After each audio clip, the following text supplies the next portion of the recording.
Hear all these stories anywhere you listen to podcasts on the Let's Read podcast.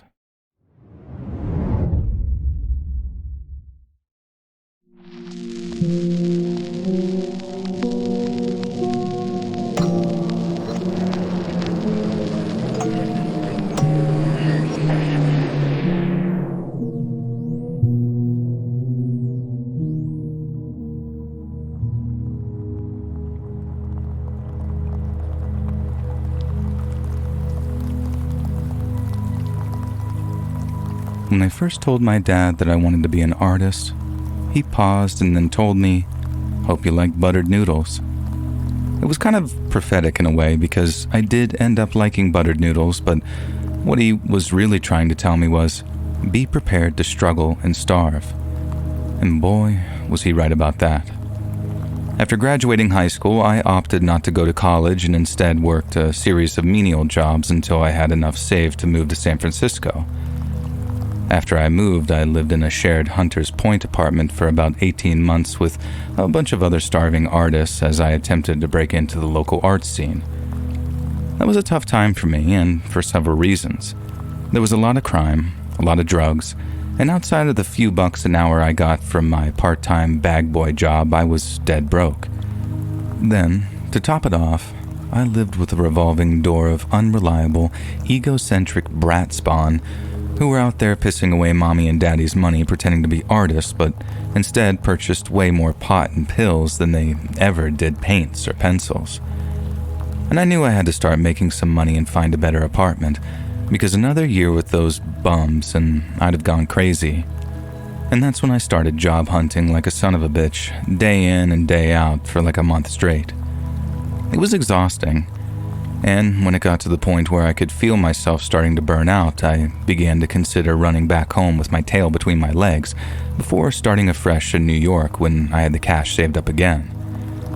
But then, right when things seemed at their darkest, I met a guy named Greg. We met outside a liquor store when he asked me for a light, and he looked like he was having the worst day of his life. When I asked him if he was okay as I lit a cigarette, he told me he was about to be fired from his marketing job for missing a deadline.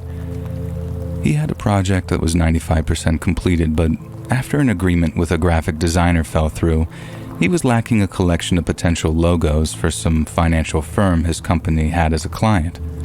And well, long story short, I got him his logos after working all night and for a heavily discounted rate compared to what he'd promised those deadbeat designers who'd left him high and dry. And that was the start of a very fruitful working relationship between me and dear old Gregory. And off the back of it, I finally got to move out of that pigsty I called an apartment and start living like a human being. Once I started making some serious money, I started looking for nicer single-person apartments around Frisco. And I went to view a couple of sweet places, each with their own individual pros and cons, and I was somewhat undecided until I went to check out a place in Mill Valley. All it said in the ad was that it was a one-bedroom, one-bathroom apartment on a shared property, and that's all there was to it. But when I went to see the thing, I realized just how understated the ad had been. The single-bedroom, single-bathroom apartment turned out to be a guest house built on the grounds of one of those Mediterranean revival villas they got out in that neighborhood. You know the kind, all earthy colors with tiles and archways and columns and whatnot. I met up with the homeowner, an older guy in his 50s or 60s, who gave me a quick tour of the guest house before the subject of rent came up. When he told me they wanted just $650 a month for the place, I couldn't believe it, because at the time, that was a very reasonable rate for an apartment of that quality. Not suspiciously reasonable by any stretch, but low enough for me to offer a deposit and the first month's rent there and then. The guy definitely seemed a little wary of me, I guess because I seemed so desperate to move in, so he told me he'd think about it and then let me know. And that's when I told him my story, or part of it anyway. I told him I had this one big shot at living my dream, and I couldn't have the gang of nocturnal drug-addicted losers that I lived with currently messing it up for me. I offered him $700 a month, then $750, which cut even deeper into my earnings, but he said he wasn't interested in more money. He said he needed someone quiet, who minded their own business and who paid in cash and on time. I swore on all the saints in heaven that'd be me, that I'd be too busy working to give a damn what was going on in the big house, and that I'd be damned if I'd be throwing any parties in what I'd considered a workspace. If he gave me the apartment, he wouldn't even know that I was there. The only way that he'd know that I was still alive is getting that envelope full of cash on the first of every month, and aside from that, I'd be a ghost. When I was done, he stood there for a moment and thought about it, and then told me to come collect the keys on the first of the month. I could have danced down that guy's driveway, dude. I was elated. I only had to stay one more week in that pigsty in Hunters Point, and then, on the first of the month, my old pal Greg let me borrow his car to move my stuff, and I was out of there.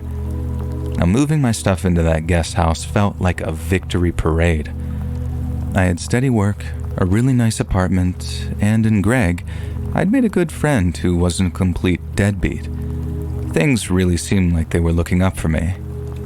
But in the words of some old dead philosopher whose name I can't quite remember right now, sometimes the way up and the way down are one and the same. Which I've always considered to mean that sometimes the things that you think are going to improve your life actually make it way, way worse. And so the first few weeks of living in that guest house were like a dream. I didn't bother the owners, they didn't bother me, I had space to work, and I had a nice quiet place to lay my head each night. I saw my landlord maybe 2 or 3 times in those first few weeks, but I never, ever saw his wife. I mean, to the point that I thought maybe that they were separated and she lived someplace else. Then one day, he comes knocking on my door and tells me that he's going away on a fishing trip over the weekend. He's leaving on Friday evening and then coming back late on Sunday night. I tell him, okay, thanks for letting me know, but then before he leaves, he tells me something like, my wife is feeling a little under the weather, so if she starts acting strangely, don't be alarmed. She's just not feeling like herself lately. I was a little surprised that she was even living there, because like I said, I'd been there around 3 weeks and hadn't even seen her once. But still, I thanked him for letting me know, and I told him that I'd help out if or when I was needed. That was midweek sometime. Then come Friday, I saw him packing up his truck with a bunch of coolers and stuff, and then wished him a good weekend as I walked toward the guest house. That night was quiet as usual, right up until about 2 in the morning, and I finished up work with the intention of going to bed. I went to the bathroom to take a whiz, and it's Frisco in the late summer, so I got the bathroom window way open so the place doesn't become a giant condensation trap. And then, as I'm taking a leak, I started hearing something outside which caught my attention. It was only very faint at first, but something about it really grabbed my attention. Then as I listened, I realized why. It was the sound of someone crying, and from what I could tell, it was a woman. I finished up my leak and then walked out onto the step outside my front door, trying to work out where the sound was coming from. I stood there, cupping my hands behind my ears like a dumb, red-headed radar tower. It was a trick my dad had taught me as a kid, and just like back then, it worked like a charm. And I quickly figured out that the person crying was around the back of the main house. And that meant that it could only be one person. My landlord's sick wife. Now, I know my landlord had talked about needing his privacy, and I know he'd already told me about his wife feeling under the weather, but I couldn't just hear someone sobbing like that and not at least go check on them. Then, once I was 100% sure that it was someone crying around the corner where the big house's swimming pool was located, I leaned my head around the brickwork and saw a woman sat on a piece of patio furniture. I didn't want to scare her or anything because she had her head in her hands and hadn't seen me lean around the corner, so I made sure to keep my voice as soft as possible and then asked her if she was okay. I was ready for her to jump up, startled, before maybe running back inside the house. But she didn't. She just sat there, her head still in her hands as she continued to sob. Assuming that she hadn't heard me, I repeated myself, asking something like, "Ma'am, are you okay? Do you need any help?" Only then did she stop crying. But instead of actually acknowledging my presence, the lady turned her head to look at me, and just stared. She looked out at me through the few strands of hair hanging over her eyes, but she didn't say a word. It got so awkward that I spoke for a third time, telling her I was the guy who'd moved into the guest house and that she could call on me anytime she liked if she needed any help or anything. I figured at the very least what I said warranted a murmur of a response, but again, the lady just stared at me kind of blankly, almost like she wasn't looking at me at all, but rather looking through me. I asked her again if she needed anything, but instead of answering me, she looked off into the distance, like in another dimension, then acted like I hadn't said anything at all to her. I just kind of waited, just in case she was building up to say something, and then when she got off of the patio furniture, I expected her to speak. But once again, she didn't say a word. She just got up, turned around, and walked back inside the main house before closing the back door behind her. The whole exchange left me just standing there like, what just happened? But also very concerned for the lady's well-being. This was also way before cell phones were in everyone's pockets, so there was no contacting my new landlord to let him know what I'd seen. But then, to be perfectly honest, even if I did have a cell phone, I'm not sure that I'd have been all that quick at reaching out to him. He told me on multiple occasions how they needed their privacy, how I wasn't to approach the main house unless it was an emergency. And so, unless it was just that, an emergency, I figured my best option was to keep my mouth shut, because I had already run the risk of the landlord's wife telling him, that new tenant just came creeping up to me in the middle of the night. I mean, that's not what I did, I only wanted to see if she was okay. But who's her husband going to believe? Me or the woman he's been married to for years? And besides, she was back in the house now, safe as any place really, so I just went back to the guest house and got some sleep. The next day was a Saturday, so instead of working all day and most of the night like I usually would, I decided to head over to some of the bars that I used to frequent in Hunters Point before I moved out. I met up with Greg. We had a few beers and talked baseball and then parted ways around midnight. I got a cab home, then as I'm walking up the driveway towards the guest house, I spot someone standing on the second floor balcony of the main house. Someone I was pretty sure was the landlord's wife. I could only see the outline of her because she's standing in the dark with the light of her bedroom shining on some curtains behind her. But on the other hand, I'm lit up like a Christmas tree because I'm walking up the driveway and activating all the security lights attached to the main and guest houses. And I knew she could see me. Or I mean, if she was paying even the smallest amount of attention to her surroundings, she'd have been able to see me, so just as I'm about to split off toward the guest house, I gave her a little wave just to say hi. I don't know what I was expecting after the night before, but just like then, she didn't move a muscle at first. She just stayed perfectly still. Now this is going to sound harsh, but I remember thinking, Jesus, how creepy is this broad? And I also wasn't about to stand there like an idiot, like I had the previous night, so I just walked off towards the guest house. When the guy said his wife was sick, I figured that he meant that she had a cold or something. But by that point, I was starting to think that she was dealing with something more psychological than physical, and that came with a whole set of other concerns on my part. Say she freaked out and it was up to me to do something. I had no idea how to deal with something like that outside of calling 911, and even then, do I ask for the cops? Do I ask for EMS? I wouldn't know what the hell to have done with myself. But then, in the end, it was her who ended up calling the cops on me. On the Sunday morning, same day my landlord is due to come back from his fishing trip, I left my apartment to go get some creamer from the store nearby when I saw the landlord's wife standing on the front lawn. I figured that I was about to get more of that silent treatment because she had her back to me when I saw her. But then once I got level with her as I was walking up the driveway, she heard my footsteps, then turned around, startled. I wasn't even going to bother saying hi at this point, not after the previous 2 attempts, so I just kind of gave her a nod as she looked at me and then kept on walking.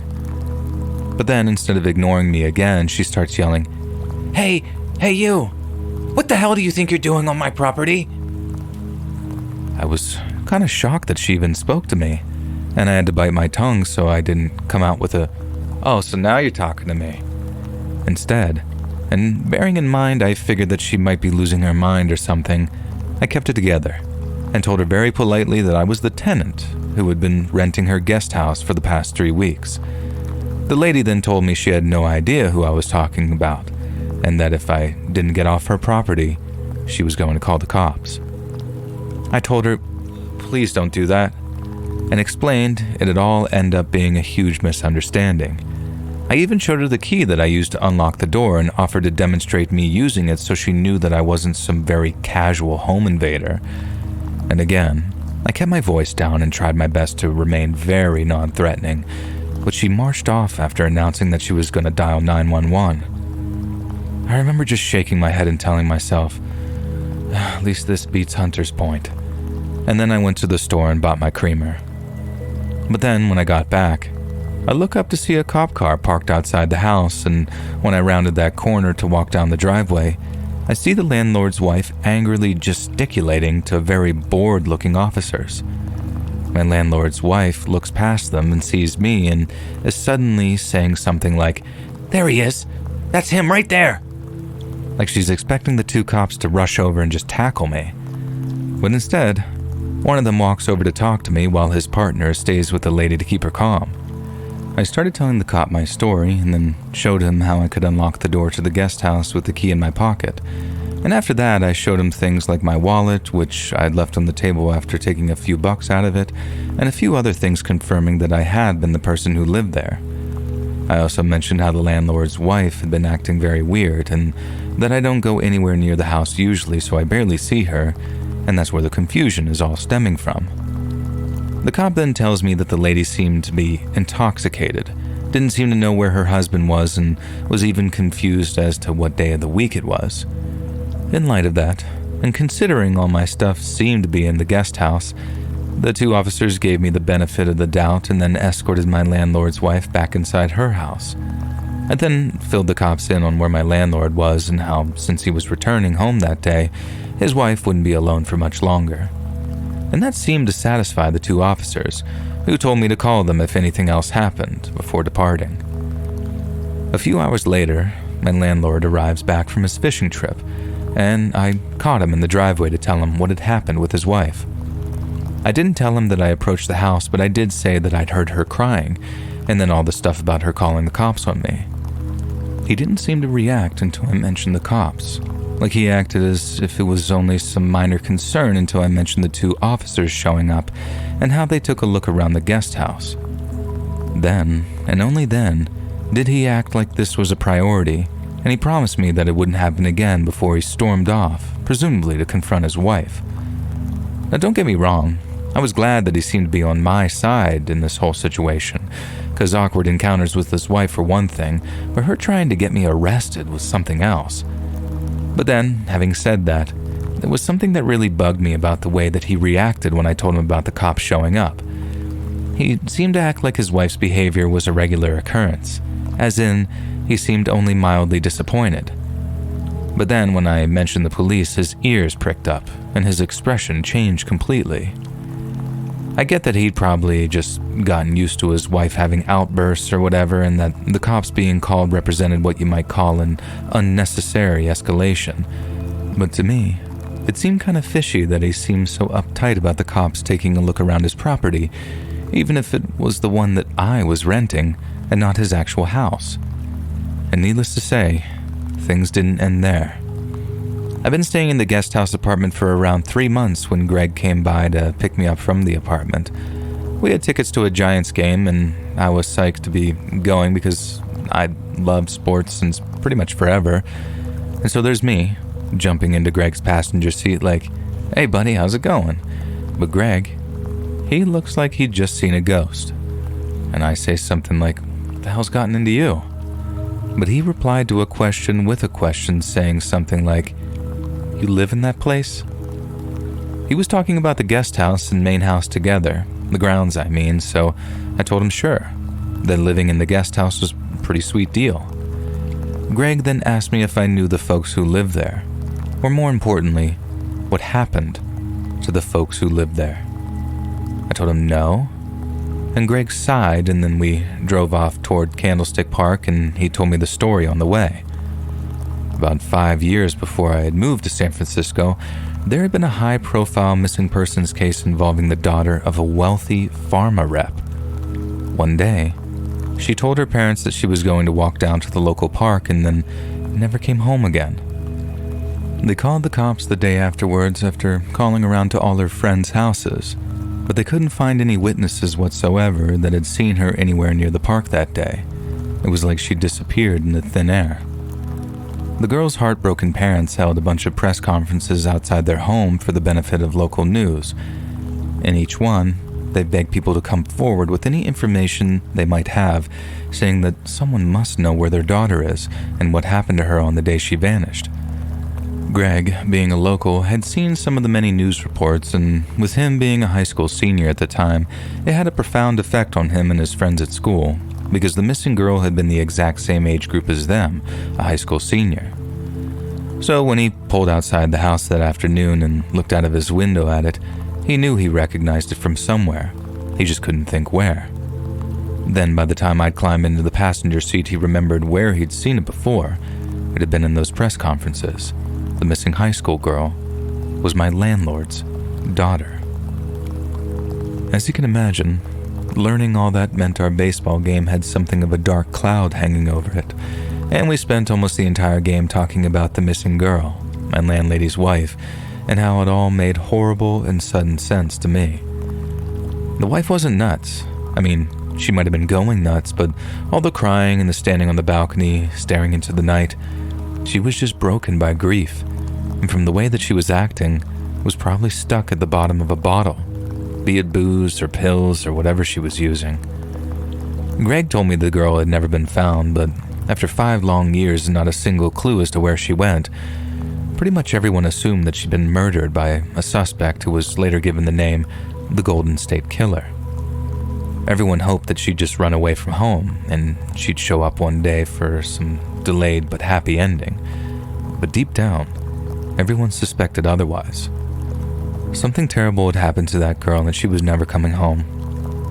I felt terrible for the landlord and his wife, and I wish I'd known earlier so I didn't treat the wife like she was just some crazy old coot. But looks, as they say, can be very deceiving. A few weeks after I found out all that stuff about their missing daughter, I noticed my shower was on low pressure, and since it happened to be the same day my rent check was due, I figured I'd walk over to the house, deliver my rent check, and let the landlord know about the water pressure at the same time. So I grab the check, and I walk over there, but then right as I'm about to press their doorbell, I hear the landlord having an argument with his wife about something, and they are screaming at each other. I hear the husband yelling something about how his wife is always feeling sorry for herself, and he goes off like that for a few seconds before I hear his wife scream something back like, "I wouldn't be like this if it wasn't for what you did." My landlord then responds with, "What I did? What I did? Are you forgetting it was you who got us into this mess in the first place?" And that was the point where I was like, okay, I really shouldn't be listening to this. And I walked back to my apartment, wrote a note about the water pressure on the back of my rent envelope, and then went back to the door to slide it under it.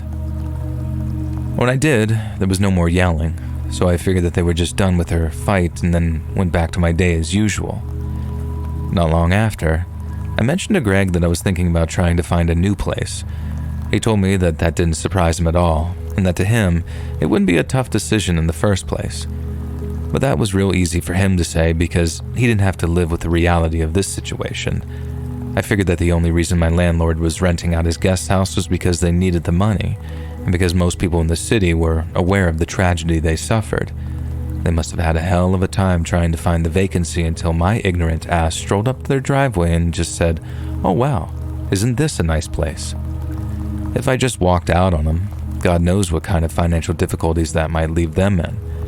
I mean, I know it's just a few $100 a month, but they were older folks, and sometimes that kind of money makes all the difference in retirement, or if you got a sick wife who needs taken care of.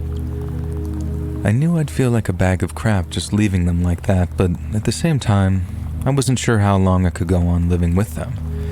It was like there was this very dark cloud hanging over the house, the same one that followed me home from the game that afternoon. And then, if I'm allowed to swap metaphors for a second, there was the ticking time bomb element to it as well. Whatever that lady was taking to manage her grief, she was either taking too much or not enough, and the way that they were fighting with each other made me think that it was only a matter of time before something happened. I had no idea what that something might be, but you knew it was coming, and when it did, I sure as heck didn't want to be there when it went down. And so another few weeks go by, and by this time we're into late October, right around Halloween. The house had been quiet. I've gone back to never seeing that wife around, and I'm actually starting to think that I was a little hasty in looking for someplace else to live. The place had its flaws, but so did everywhere else, and I also felt like kind of an asshole for making things about me when it was their grief, their cross to bear, so to say. Maybe the best thing for me to do was to stop thinking about it and remind myself that it wasn't any of my business, and that worked just fine until it became my business, and in a way that I could never have imagined. So it's November 3rd of 1989, and I remember that because it was a Friday and I was about to go step onto the old tiles there to get a few beers with Greg. I finished work at around 4 p.m., took around 15 minutes to get ready, then as I step out of the guest house and start walking down the driveway, I see a whole bunch of cops turn onto the driveway and start walking in the direction of that big house. I couldn't help myself, seeing them come up the driveway in their uniforms like that, so I blurted out, "A little late for trick-or-treating, isn't it, fellas? Why don't you take off those costumes there?" But I didn't get to finish that last sentence because when they realized that I was there, standing off to the side of them, they all pulled out their guns and their holsters, spun around, and started yelling at me to put my hands in the air. It makes me laugh to think about it nowadays, but I was so scared that I had this perfect brain fart of a moment, and instead of yelling "don't shoot," or something like that, I literally screeched out, "It was a joke! It was just a joke!" But then, as they're approaching me, telling me to get down on the ground, it hit me that the goddamn landlord's wife had called the cops on me for a second time. I'm lying on my face. They're putting the cuffs on me, and I'm telling them things like, "Officers, there's probably been some kind of confusion here. Just let me explain." But unlike the first time around, when the cops were actually calm and polite and whatnot, one of them yells at me to shut up, and then I'm being arrested. They're acting tough, like I was the scum of the earth, but still I'm just calmly telling them that there's been a misunderstanding, and that I rent the guest house on the property. Again, one of the cops tells me to shut my mouth, and then as two of them start walking me back to their paddy wagon, the others walk off towards the house talking about securing it, stuff like that. I kept my mouth shut, but I was still acting kind of smug because I knew that when all was said and done, I was just going to file a complaint on each one of those stuck-up pricks for arresting me on the charge of living in my own goddamn apartment. One time I could understand, but two, and the way they did it, that's just not going to happen, not in this lifetime. Now anyways, they take me down to the old Mill Valley Police Precinct, and I'm still 100% sure that they're arresting me by accident. But then, when we got to this booking process and they read out the charges, I realized something seriously messed up was going on. I'd been arrested on suspicion of kidnap, false imprisonment, a bunch of other smaller charges, and then get this. The cops charged me with, quote, practicing medicine without a license. That was the point where I lost my cool and I was like, what the hell are you people talking about? Because kidnap and all that other scary stuff was one kind of nightmare. But then, the practicing medicine thing, hearing that made it feel like I was trapped in some fever dream. They might as well have told me that I'd been charged with lettuce and bacon because what I was hearing made exactly 0% sense to me. I knew not to talk to the cops without a lawyer present, so I didn't say a word, and they didn't really ask me anything of substance until the attorney showed up and we could start in earnest. But then, instead of asking questions about me, they seemed very interested in my landlord. They asked me where he was, and I told them fishing trip, but then they acted like that was some kind of cover story. One of them yelled, "Bullcrap, we know he's not fishing, where is he?" then told me all about how, if I didn't cooperate, they were going to make sure that I got a full rap on each charge and not just accessory, basically telling me that I was going to prison for the rest of my life if I didn't start telling them the truth. Obviously, I had no clue what they were talking about, so I told them a second time that, to my knowledge, I had no idea where my landlord was. He just told me that he was fishing, and I have no reason not to believe him.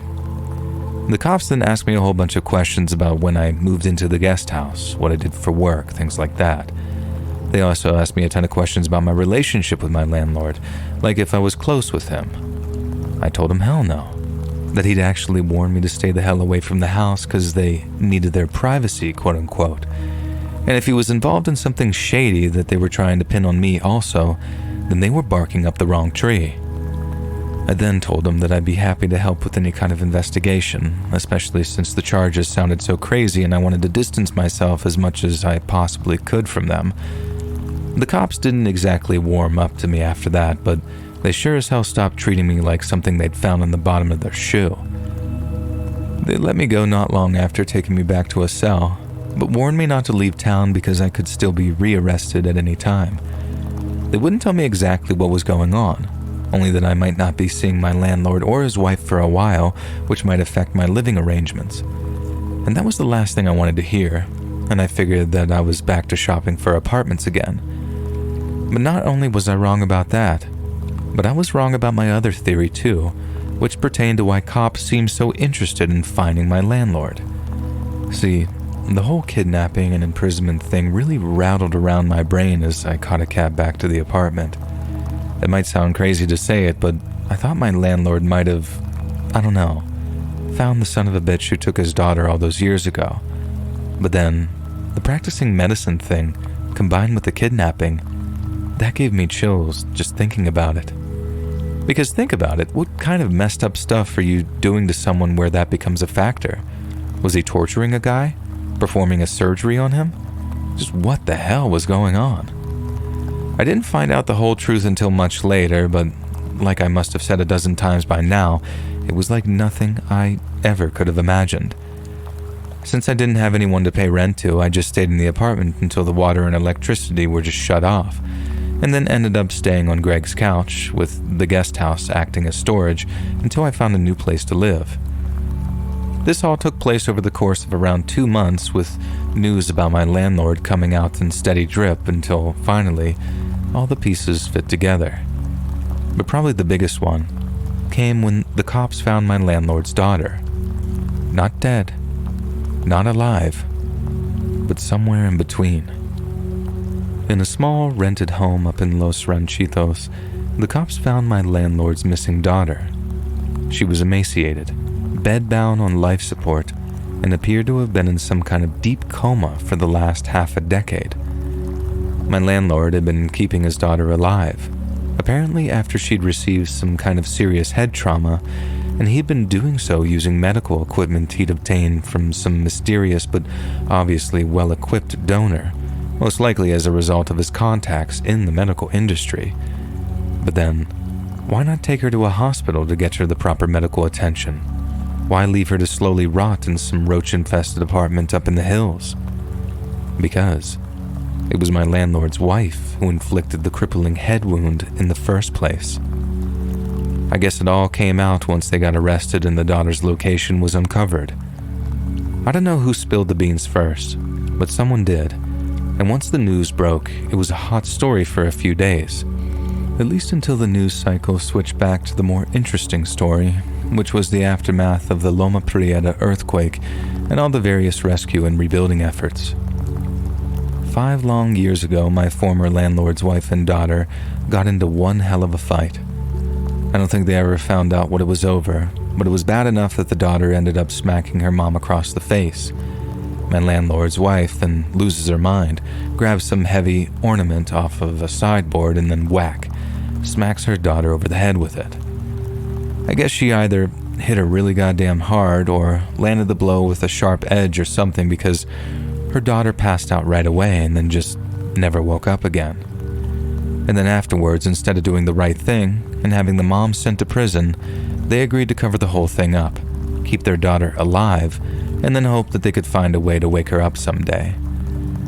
Obviously, they didn't wake her up, and after a long multi-agency investigation, my landlord was followed to the Los Ranchitos apartment, where his bedridden daughter was then discovered. I couldn't believe that I'd been sharing a space with people like that, and that I'd rationalized everything I'd seen and heard to the point that I actually felt sorry for them. What they'd done was terrible, an evil thing, but they did it out of a warped sense of love and family preservation. And that's the thing that I find most haunting about this whole messed up situation. I don't think that they were bad people, but they did a terrible, awful thing, both of them. And if normal, everyday people are capable of stuff like that, then to me, it makes the world seem like a much darker and much scarier kind of place.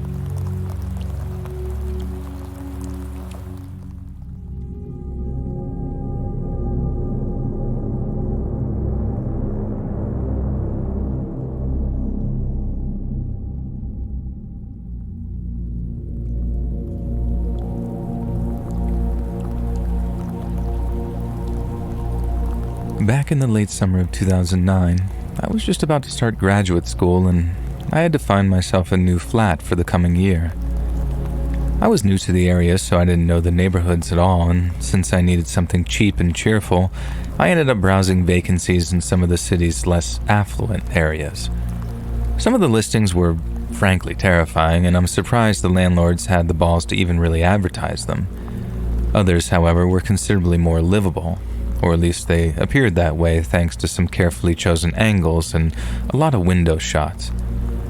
Over the course of a week, I'd booked 10 different viewings, and by the end of the third day, I was on the verge of an emotional breakdown. A playful exaggeration on my part, of course, but honestly, it was just so draining. I'd been to 6 of the 10 viewings that I had lined up, and each and every one had been a complete letdown. The places were either riddled with mold, obnoxiously close to a restaurant or bar, so that they stank of old chip oil and cigarette smoke, or they were the size of a friggin' shoebox. And luckily, my next viewing, which was late in the afternoon the following day, was with a landlady that had advertised a females-only listing. The pictures of the place made it seem quite nice, and I was very attracted to the idea of living in a segregated space because of the added security it'd bring. I know maybe to some of you that might sound a little bit cynical, and I'm well aware it's not all men who pose a problem, but in the context of what I'm about to tell you, I refuse to apologize for my cynicism, or as other girls might phrase it, realism. Some guys are just creeps, it's a fact of life. So the idea of living with just girls in a shared house was massively appealing. But then, that'd be massively appealing to just about any girl moving to or living in London. Surely getting a viewing appointment would be impossible. But then, it wasn't. I got one within a few days, which I thought was me getting lucky. But really, that should have been my first red flag. I was just way too optimistic to see it. The next day, as I got the bus over towards Camden, I remember being this mix of excited and nervous. I had so much faith in the place, and I texted with the landlady, a woman named Jan, so I was confident that it was going to be a decent place. But then at the same time, I'd been let down so relentlessly over the past few days that I had this looming sense of dread as I got closer and closer to my stop. At the time, I thought it was just residual trauma from being continually disappointed, but now, I'm starting to think it was more like a kind of spidey sense. And so I got off the bus and immediately texted Jan to let her know that I was nearby, which she'd asked me to do because she said that she was really busy and might need a reminder. She texted me back almost right away, but when I expanded the message notification, I saw it was a lot more than just a simple okay or thanks, see you soon. It said something like, "Hi, I've been terribly busy, so my brother-in-law will be there to let you in and show you around." So much for female only, right? I thought that was the whole selling point. But then I understood that Jan was probably a very busy lady if she owned several properties all over London, so I wasn't about to throw my rattle out of my pram over one little thing like that. And so, off I went to meet up with Jan's brother-in-law and to view what could potentially be my brand new home. So I got there, and the flats were in a unit above a line of shops. I'd been instructed to knock on the door, and so I did, and when the door opened, I saw Jan's brother-in-law standing in the threshold. He looked weird, and that's putting it nicely. And the way he looked at me in the first moments we made eye contact made me feel a lot less comfortable than I did before. I mean it when I said that I'm not some man-hater, but I wasn't at all pleased about having to deal with a man in the female-only flat complex, especially not since he was giving off these creepy vibes. If that was any other circumstance, and there's no way I'd have stepped into an empty room with that guy, but I'd pinned almost all my flat-finding hopes on this place, so I put on a brave face and a polite voice, and then stepped inside and followed him to the flat. As soon as we stepped inside, my heart sank. It wasn't remotely like it was advertised, not just because it already looked like there was someone living there, but like, I'm pretty sure the pictures weren't even the same place. I asked Jan's brother-in-law when the current tenant was due to vacate, and my heart sank again when he said something like, "Well, yeah, that's the thing. The property we're going to show you it's been taken off the market, and this is the only one we've got available for you in this area, and it's a shared unit." And that was all very disappointing to hear, devastating even, but the thing that mattered most was securing somewhere to live and making sure it was female only. Potentially I could cope with a new flatmate, so long as she was a girl, but when I asked the guy if the current tenant was female, he literally ducked the question. I asked him, plain as day, "Is it still an all-female occupancy?" And he responded with, "If you'd follow me this way, I can show you the vacant bedroom and attached bathroom." Then he just trotted off like I hadn't asked him anything and opened up the bedroom. I followed him, thinking I might as well have a look at the room, and while it wasn't actually all that bad compared to some of the others I'd seen, he still hadn't answered my question about the unit being female only.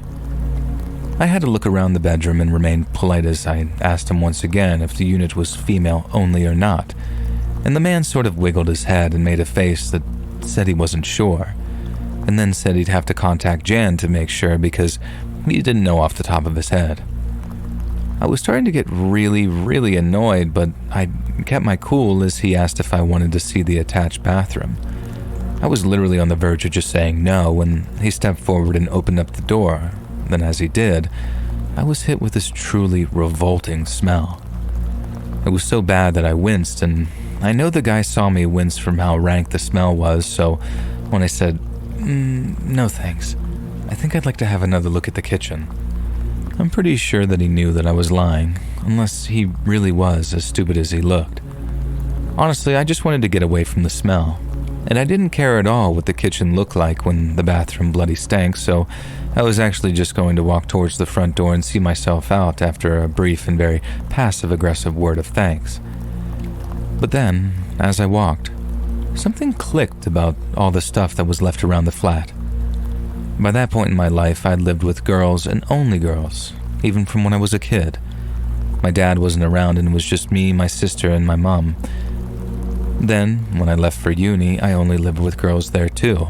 And not to be too crass, but I knew what boys' bedrooms looked like too, and that's what clicked in my head as I walked through the last flat. It looked like a man lived there. And of course I knew that it was a man living there because the guy wouldn't answer my bloody question, but it seemed like a certain type of man lived there. And this is where I made a huge error of judgment. I put it down to the continual disappointment and the stress of thinking that I was going to be forced to pick some absolute crap house to be miserable in for the next year plus. But when I realized that it wasn't just any old man living there, but the one currently showing me around, it all started falling into place for me. I got out my phone, called Jan's number, and as the guy followed me out of the bedroom, his phone started to ring in his pocket. I wasn't supposed to have his number, was I? He was just supposed to be meeting me there, so having the phone that Jan was texting from start ringing in his pocket, that confirmed all my worst suspicions about this man. And he knew it too. He knew I'd rumbled him, and I wish that I was wearing a bloody GoPro because the look on his face was one I wished that I had framed as a picture hanging in my bathroom. I think that's the other thing that did it too. How I sort of, I don't know, sensed his weakness. I'd caught some absolute waste man trying to trick desperate girls into living in a spare room it looked like he'd built himself, and with some really dodgy plumbing too by the smell of things. Red-handed, that was the phrase that came into my head in the moment. Red bloody-handed, and I'd be damned if I was about to let him live it down. I remember trying to think of something witty to say, but all I could think of was to ask him the exact question in mind, I suppose by way of humiliation, and so I started asking him, "Were you trying to trick young girls into living with you, yeah?" His face was like a tomato, but he still tried denying it, and the indignation that I felt from his denial only spurred me on. I started telling him how pathetic he was, what a pervert he was, how he was probably on the sex offenders registry. I gave him both barrels, as they say, didn't hold back in the slightest, but I forgot the golden rule when dealing with men. They're bigger, they're stronger, and the mental midgets among them are only one piece of wounded pride away from using that to their advantage. I saw the moment I pushed him over the edge, and it really was like that meme of, and it was in that moment she knew she effed up. He stopped trying to talk, gave up on denying everything, then started marching towards me with this wild look in his eyes. I knew he was going to go for me, and I got a head start on running down the corridor to the block's entrance, but it was just too fast. I almost got to the door and just about had my hand on the latch when I felt something tugging on my hair. I felt the pressure on my scalp, and then the next thing, my neck jerked back as the guy got a handful of my hair and started trying to drag me backwards. I tried to stay on my feet, but the force of him pulling my head back knocked me off my balance, and then as I fell backwards, I realized that he was actually trying to drag me back towards the flat using nothing but my hair. I remember screaming for help and hoping someone would appear from the other flats, of which there were maybe 3 or 4 on that floor of the block. But if they were occupied, whoever lived in them must have been at work or dead, because I screamed so hard that my nose started to bleed and no one emerged from any of the doors. Once I realized that I was on my own like that, and we were just feet away from him dragging me back into his flat, I tried to flip myself over so I could at least stand up. But right when I found a bit of purchase on the carpet underneath, I felt something slam into my face so hard it made the vision in my left eye go all white. I brought a hand up to my face covering that eye, and with my free hand I made a desperately futile attempt to get his hand off of my hair. But the second my hand touched his, and I tried digging my nails into the skin of his hand, he tugged violently on my hair again and sent me crashing down onto my knees. I remember how, as I reached the doorway, he tried to drag me through it, but I made it very hard on him by blindly kicking and throwing punches, anything to try and get him in the gonads or scratch his eyes out. But then, after making contact with at least one of my swings, I have a gap in my memory, presumably from where the guy hit me so hard that I fell unconscious for a minute or two. And my last memory of trying to fight him off of me was as we reached the door. But then the next I remember, I was on the bedroom floor, and he was dragging me towards the bathroom that stank of mold and rotten God knows what.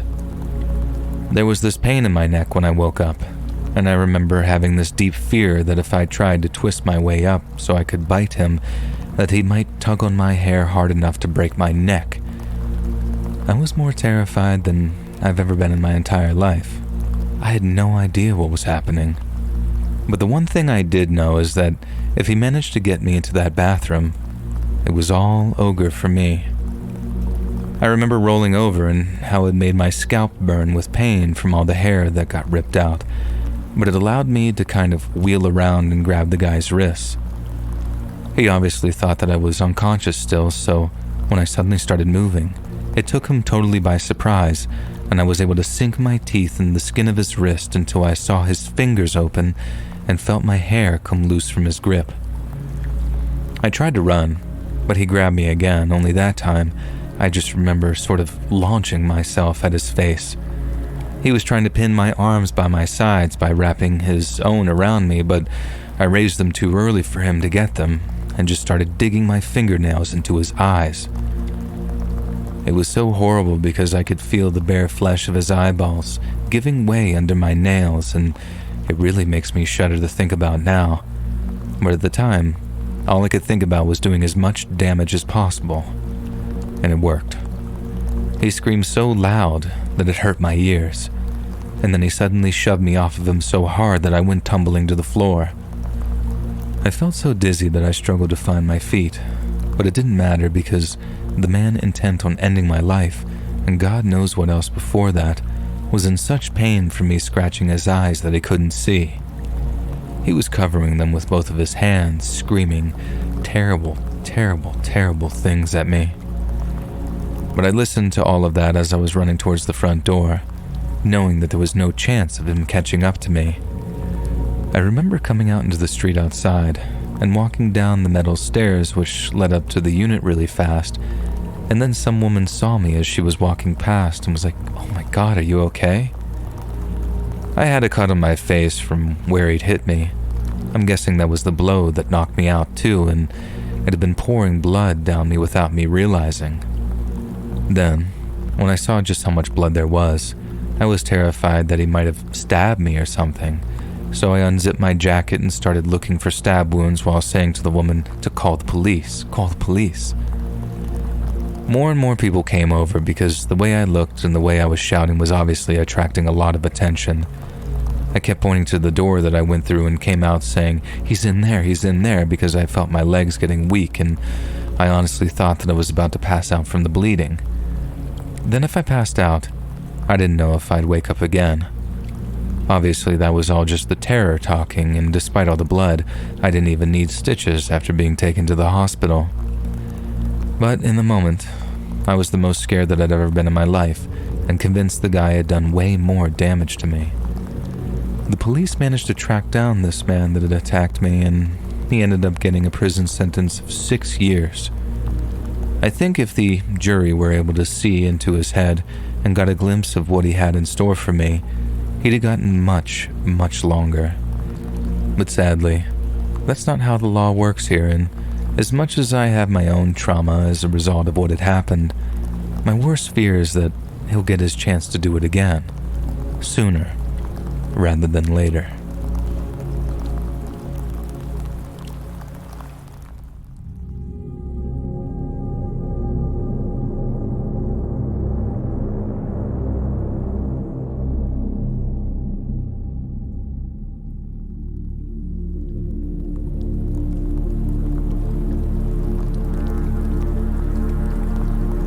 What I'm about to tell you is a story so often told that it's passed into legend around the hills of northwest Georgia. It's a tale of love, loss, and liquor. A story folks have been telling each other for almost 100 years. But unlike a lot of old myths and legends that you hear around these parts, this one is 100% true, and they got the documentation down in Cartersville to prove it. Ladies and gentlemen, this is the story of Fast Eddie Pettimore. According to his birth certificate, Edward Lee Pettimore Jr. was born on July 13th of 1904 in a little town called Varnell, just off of Route 2. His daddy was a mechanic, worked his way into fixing automobiles after they came commercially available, and could have ended up quite a wealthy man. But unfortunately for his family, Eddie Lee Sr. was a drunk, and sometimes only brought home maybe 1 or 2 days' wages a week.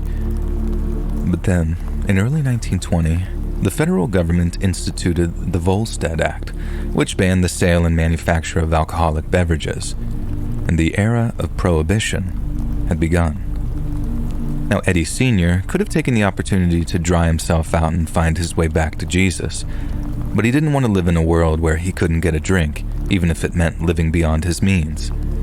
Yet in doing so, Eddie Sr. ended up owing money to the kind of folks you really don't want to owe money to. They gave him a choice: make weekly liquor runs up to Chattanooga, cross the Tennessee state line, or be found hanging from a poplar tree. Eddie Sr. chose the former, and after getting his hands on an old Model T, He chopped that thing down and souped up its engine until it was nothing short of hell on wheels. Eddie Sr.'s old Ford was now fit to outrun any cop car in America. The only problem was, he wasn't nearly as gifted a driver as he was a mechanic. One night, following a blistering pursuit by state revenue men, Eddie Sr. lost control of his vehicle, careened off the highway, and smashed into an oak tree doing almost 100 miles an hour. The revenue men following him didn't bother trying to put out the fireball. They let that bootlegger burn, and then simply waited to see who showed up missing. The crash left 17-year-old Eddie Jr. and his mama, a lady named Mary, with only one way of providing for themselves, and that involved Eddie Jr. approaching the bootleggers and offering to work on their automobiles. You see, to Eddie Jr., his dad had always been his hero, because from where he was standing, his deadbeat lush of a father had one day cleaned up his act, at least partially anyway, and had suddenly started bringing home hundreds of dollars a month. Eddie Jr. also noticed how skilled his daddy was at fixing up automobiles, and it was something that he paid attention to from a very early age. He might not have been anywhere near as experienced as his father, but he was the natural choice for the bootleggers who wanted someone who'd stay quiet and stay loyal. Eddie was obviously very eager to follow in his father's footsteps, not just because it meant providing for his family, but because he felt that Eddie Sr. would have been proud. The money was never an attraction. Most of it went to his mom anyway. Working with the bootleggers meant Eddie got to work on cars all day, and that's what made him happy. But what made him even happier was getting to drive them. Once he was a respected member of the bootlegging operation, Eddie's bosses started letting him test drive the cars that he worked on, just to make sure that they could handle being taken to full throttle. And that, ladies and gentlemen, is how they discovered Eddie was a goddamned natural. The bootleggers had carved out a kind of racetrack out there in the woods, and Eddie was beating the track times of some of their very best runners.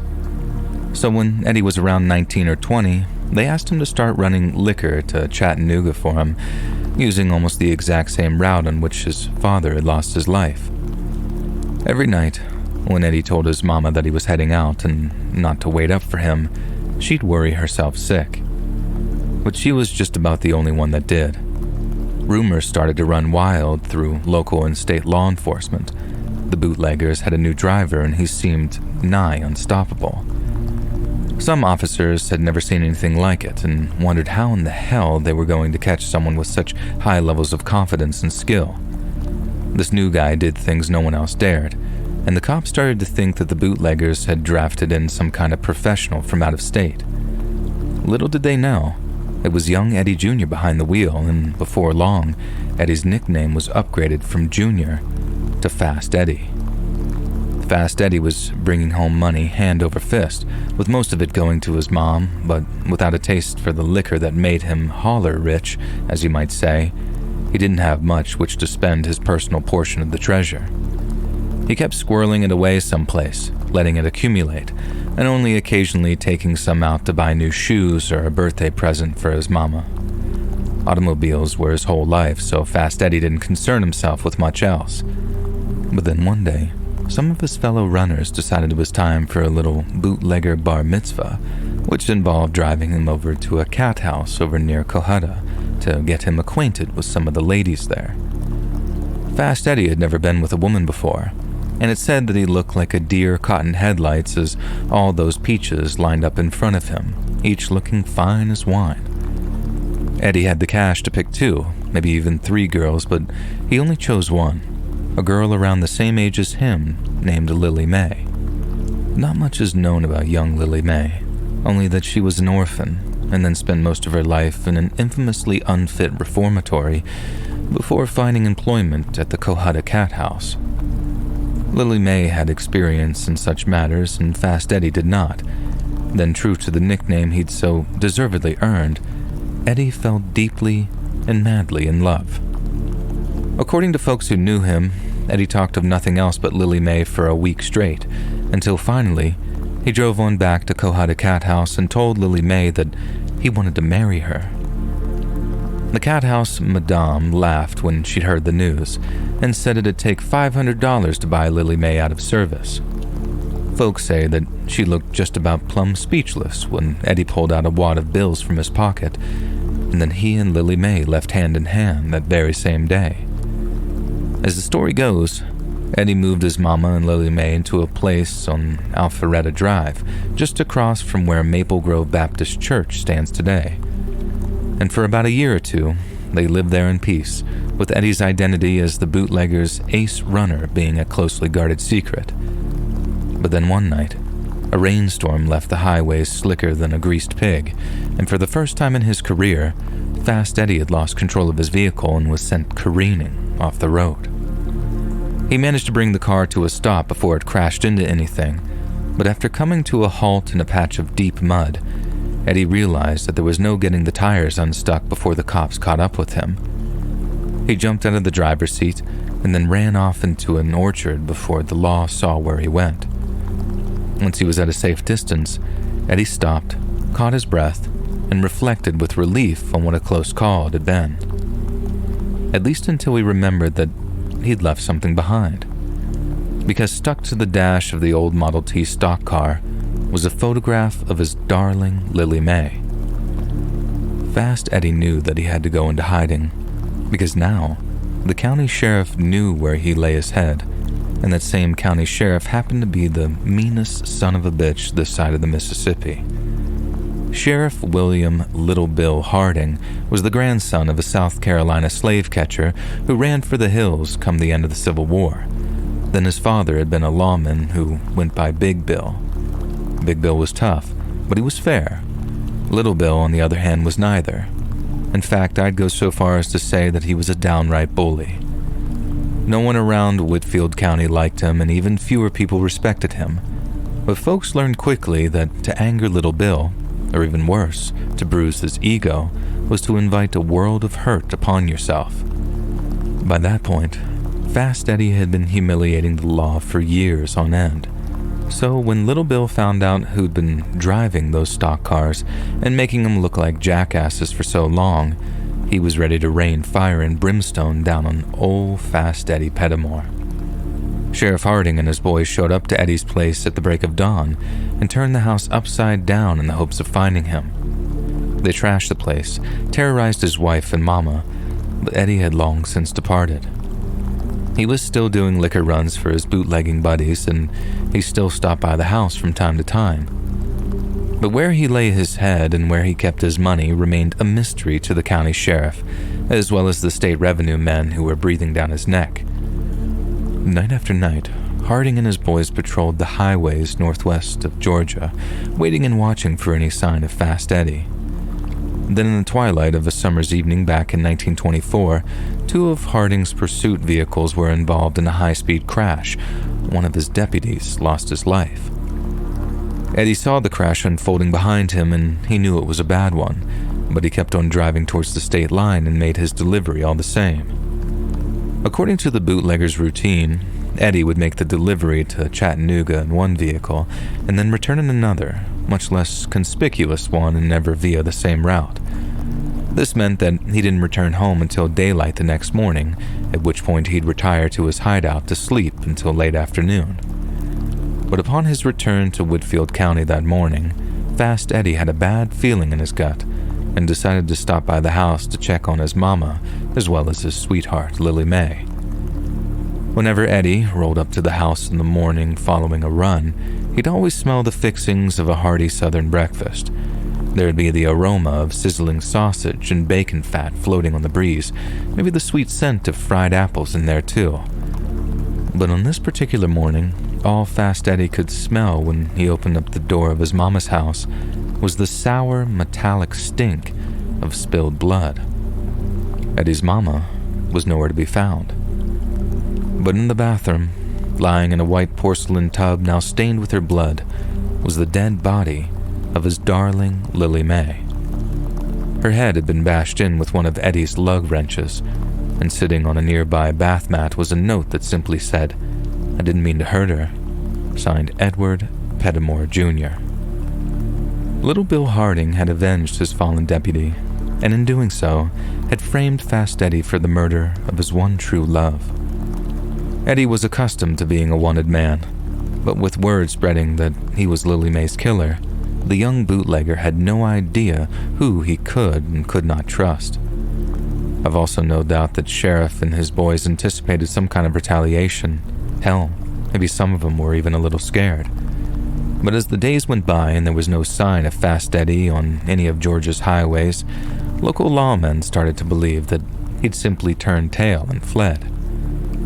Although not everyone believed that Eddie murdered Lily Mae, enough people bought it for him to lose his status as a plucky folk hero, and without being able to hide among the sympathetic, Eddie had no choice but to go on the run. Many months later, on a lazy Sunday afternoon, a couple of deputies were sitting in the Varnell Sheriff's Department when a car pulled into the parking lot and started honking its horn. They weren't expecting anyone, so they figured the honking was for someone in the city office on the other side of the parking lot. But then the driver kept honking, and honking, and honking, until eventually, Sheriff Harding barged out of his office and ordered the two deputies to silence the driver under pain of arrest. But when the two deputies walked outside, they saw the car idling in the parking lot, and that it was no ordinary vehicle. It was a stripped-down Buick Master 6, refitted with a state-of-the-art V8 engine, and sitting in the driver's seat was Fast Eddie Pettimore. The two deputies turned on their heels, ran back into the office, and yelled to the sheriff that none other than Edward Lee Pettimore Jr. was sitting in the parking lot outside. The sheriff ran out just in time to see Fast Eddie taking off southbound towards Tunnel Hill Road, and then after running to his own car, he and the two deputies took off after him, driving 3 different vehicles. In the past, Sheriff Harding knew that he and his boys could never catch up with Fast Eddie, but over the previous few months, they too had been chopping down their pursuit vehicles, making them lighter and lighter until they were just about ready to compete with the kind of greased lightning bolts that Fast Eddie drove.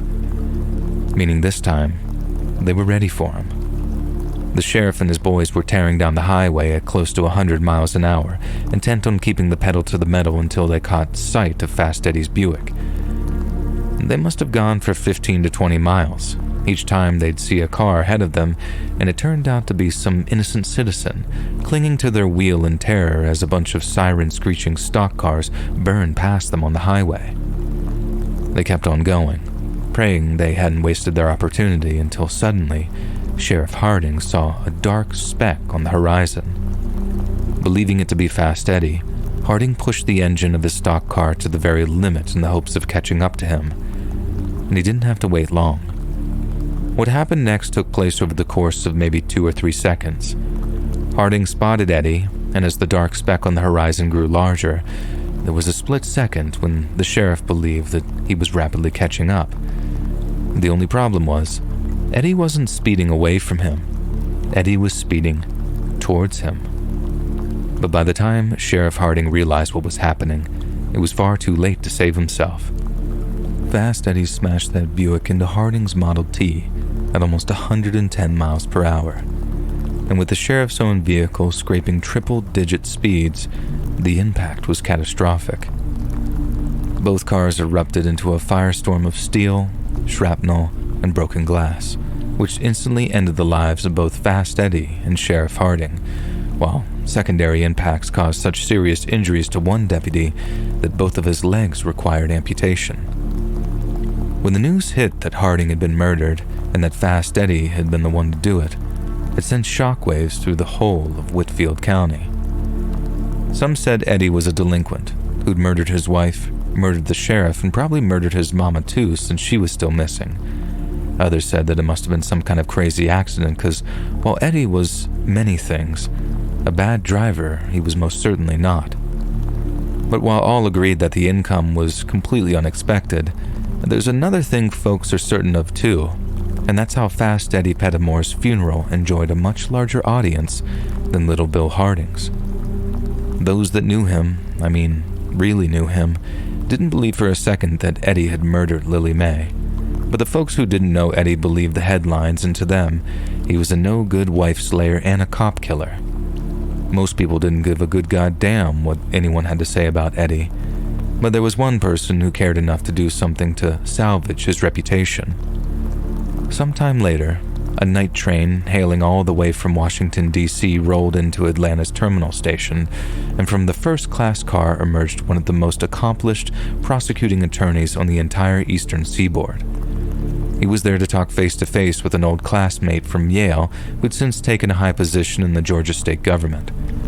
Over lunch, the two men shared shrimp cocktails and pan-fried Chateaubriand at the Capital City Club, one of the most elite fine dining establishments in the entire country. And we know that because a copy of the bill exists in the state archives over in Morrow.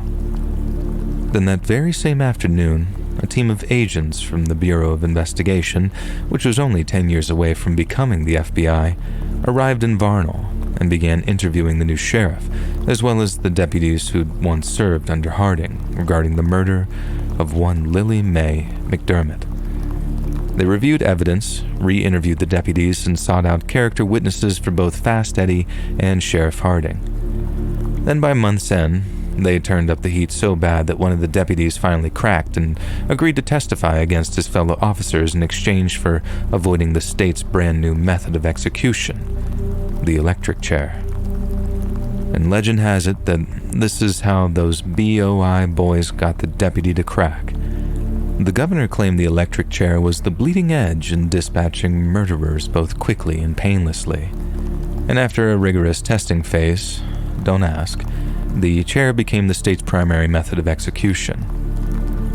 But some devious BOI agent starts telling the deputies how that's all a bunch of horse crap, how he's seen the electric chair in action with his own eyes, and how even with all the crap he saw in the trenches over in France, it was still the most ugly, haunting, and horrifying thing he's ever seen in his whole life. He terrorized those deputies by telling them how the chair cooks men alive, how they shriek and wail for their mamas to make it stop as their skin blisters and their eyes boil. He said he'd seen a man burst into flames, another who cried tears of blood, and a third who endured hours upon hours of almost constant agony, pissing in his britches and soiling himself until his heart finally gave up and exploded in his chest.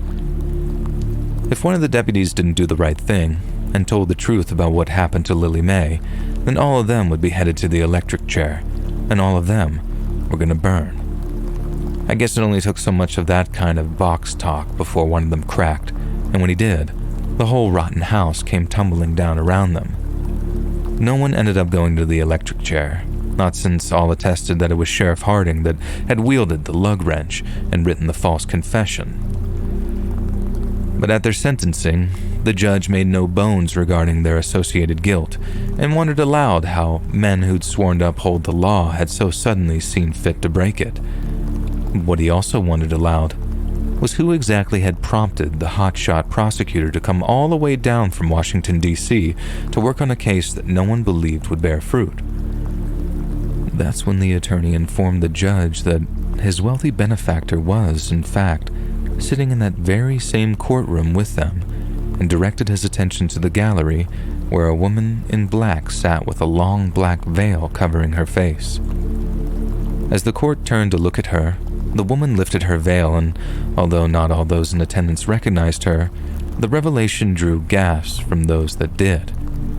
It was the widow, Mary Pettimore, Fast Eddie's grieving mother. Much like her son, Mary had lived frugally, especially considering that she was sat on a nest egg of almost $500,000, which would be worth almost $10 million in today's money. Her attitude to it was very much easy come, easy go. So instead of spending it and risking alerting people to her family's vast hidden riches, she let the cash pile up for years on end, until the day arrived when she finally had a reason to spend it. And spend it she did. And that's how she ended up in D.C., greasing the wheels of power with all her accumulated wealth, until she found herself sitting in the office of that hotshot prosecutor who brought the hammer down on the Whitfield County sheriffs. She tasked him with clearing the name of her first and only child, and it was a task that he went on to accomplish with style. It meant a lot to those who cared, but in the grand scheme of things, it didn't really change much. Those that loved Eddie carried on loving him, and those that didn't carried on doing just the same. Little Bill Harding was now officially a murderer, but he was dead. Hated in life and then hated in death. and Eddie was dead too. The news hit state law enforcement hard, but it made barely a ripple in Whitfield County. It's not like the sheriff's department wanted to go hollering about what had happened, and there was no official apology or anything, not like there would be if it happened today. I guess that's why folks started telling this story in the first place, so people really know what happened between Fast Eddie, Little Bill, and Lily Mae. Because a man doesn't die when he passes away, not really. His true death comes when there's no one left to remember him, and that final memory of him flickers out, and he's forever forgotten.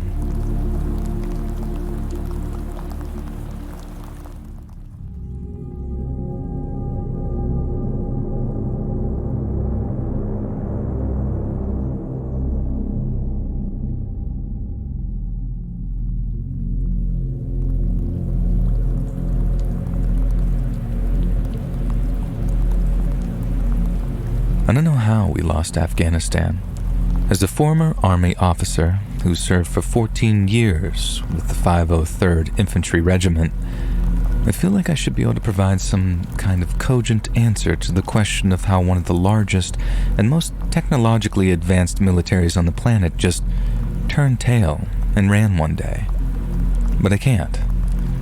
And over the next decade, you're going to see 100 different books, movies, articles, documentaries, and TV specials, all attempting to explain what happened during the summer of 2021. They'll talk about how rumors of a Taliban troop build up boar fruit, how they captured town after town as they slowly surrounded Kabul, and how what started with innocent Americans falling from the 100th floor of One World Trade Center ended with innocent Afghans falling from the wheel wells of a soaring C-17. But it'll take a long time to be able to piece it all together and properly explain how the finest fighting force the world has ever known managed to snatch defeat from the jaws of victory. That's something I could never hope to achieve on my own.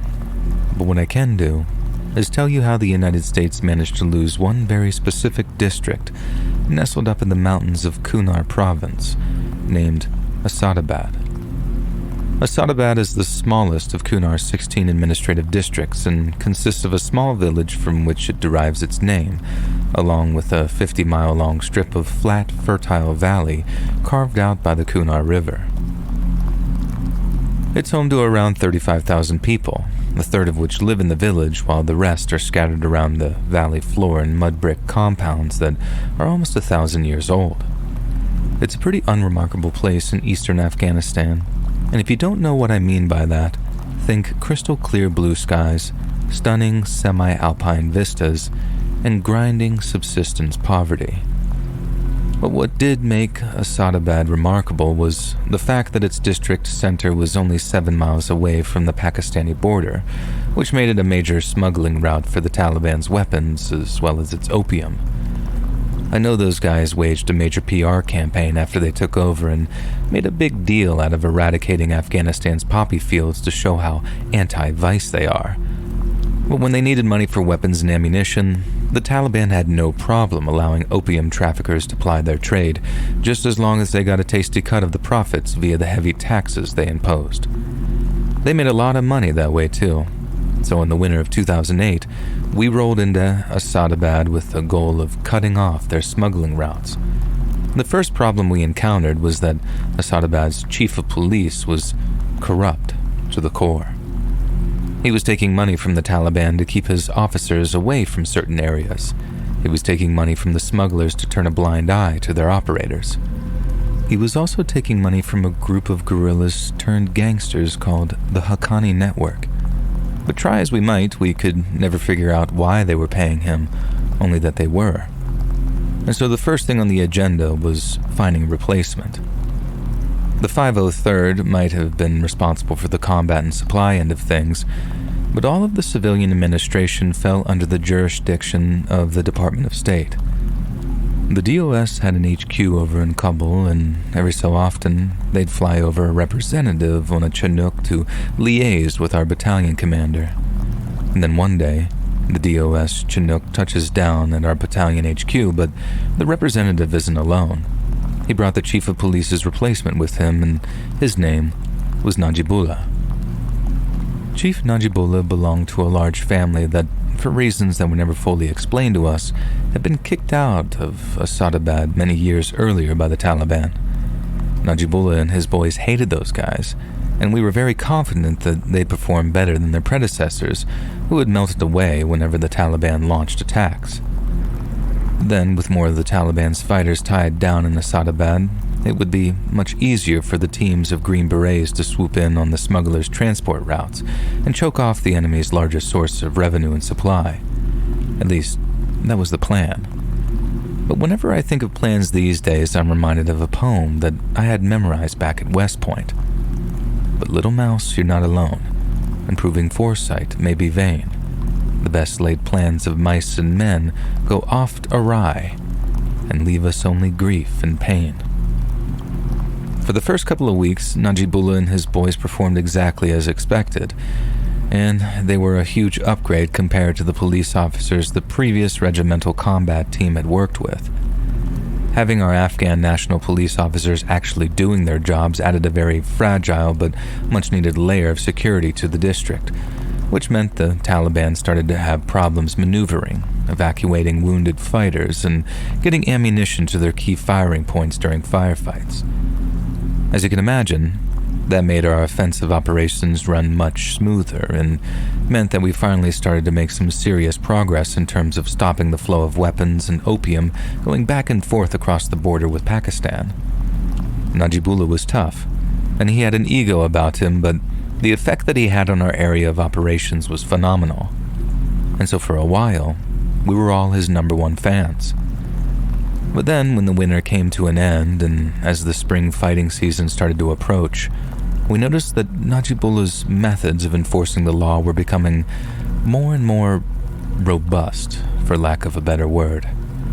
One morning, around the middle of February, word filtered down the chain of command that a village elder had approached Battalion HQ to make a complaint about Najibullah.